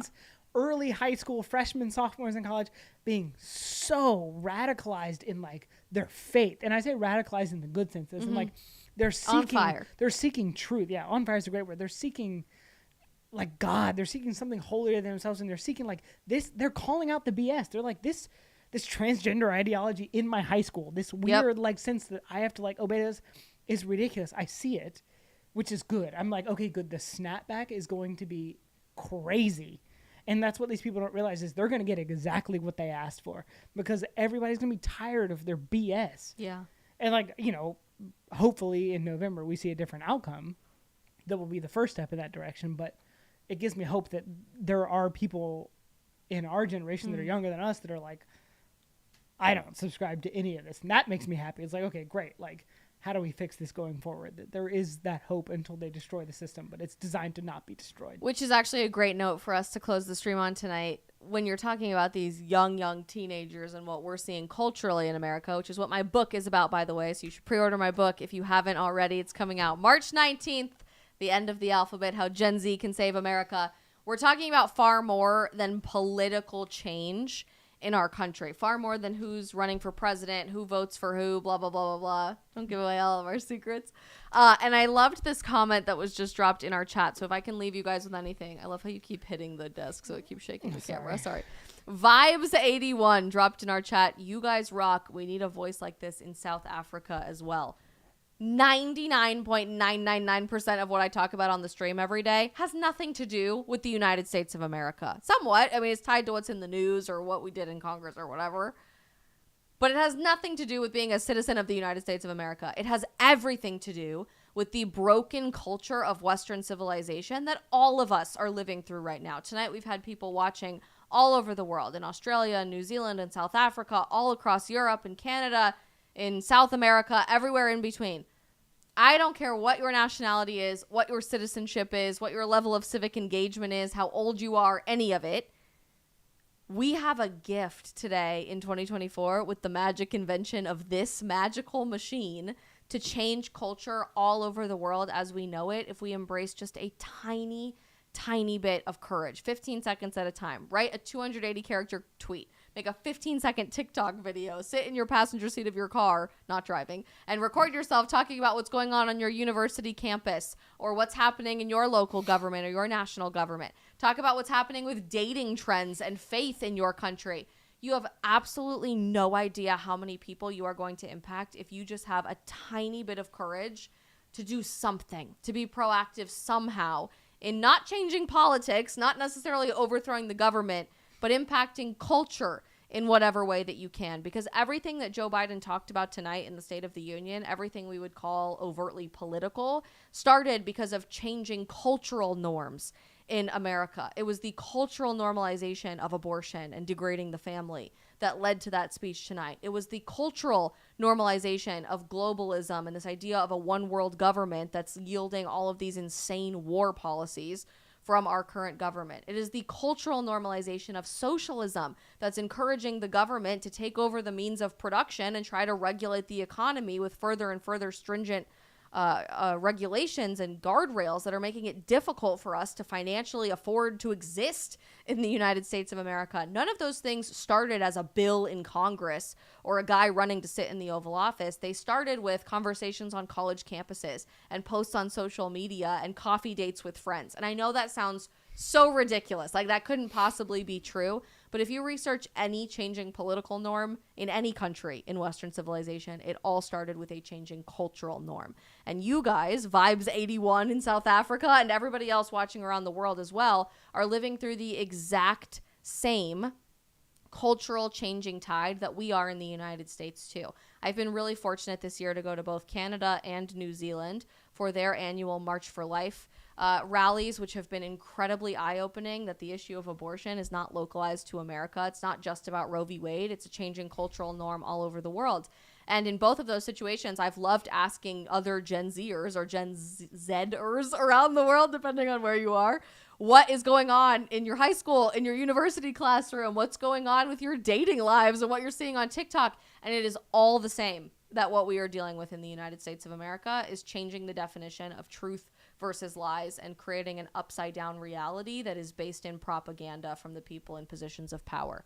You don't have to be an American citizen. You don't have to be that into politics. I am. We both are, clearly, but you don't have to be to change culture and the world as we know it and to try to bring objective truth back into this crazy world. Sorry, now I'm hitting the mic. Rejecting that very concept of objective truth. So if you want to see more people doing stuff like this in South Africa, Vibes 81, you do it. I challenge you. Make one 15-second video on TikTok. It doesn't have to change the world all at once. And it certainly didn't when I was getting started as a content creator. I had absolutely no idea what I was doing. But the world needs more people speaking the truth. The world needs more sane content creators out there on the internet. And I invite all of you guys to participate in that with us on offense every single day. On that note, insane things. We hit record high viewership on the Instagram live tonight at one point, which was very exciting. So before you guys go, if you haven't already liked this stream, please do so. That could look like a thumbs up or a Gen Z heart. I like the millennial heart better, I gotta be honest with you. Button to let other people watch as well. I got a question in the Instagram chat if I can be able to save this live. You actually can't when you do it through your computer on Instagram, but this will stay up on YouTube, on Facebook, on Rumble, on Getter, everywhere else that you can possibly watch. If you guys want to go back and show your family and friends the insanity that was tonight's speech. And before you go, please do us a huge favor and smash that follow or subscribe button wherever you guys are watching. Say sayonara and farewell to my cutie little fiance over here. He'll be back on the stream sometime soon, I hope. Next year. Next State Next of the Union. year? Next No, State I of hope the Union. before. We'll see. I hope before that. Hopefully there's a different president giving the State of the Union next year. True, although we'll see. I don't know if I have a lot of hope for that, but we're trying. And I know you guys have been requesting a stream about us getting ready to get married and all of that stuff, so we'll probably try to put that together for you guys very, very soon. I love you all so very much. Go get some sleep. Go post on social media. Go do what you can to fight on offense. And we'll be back for the stream tomorrow at our normal time of 3 p.m. Eastern. Love you guys.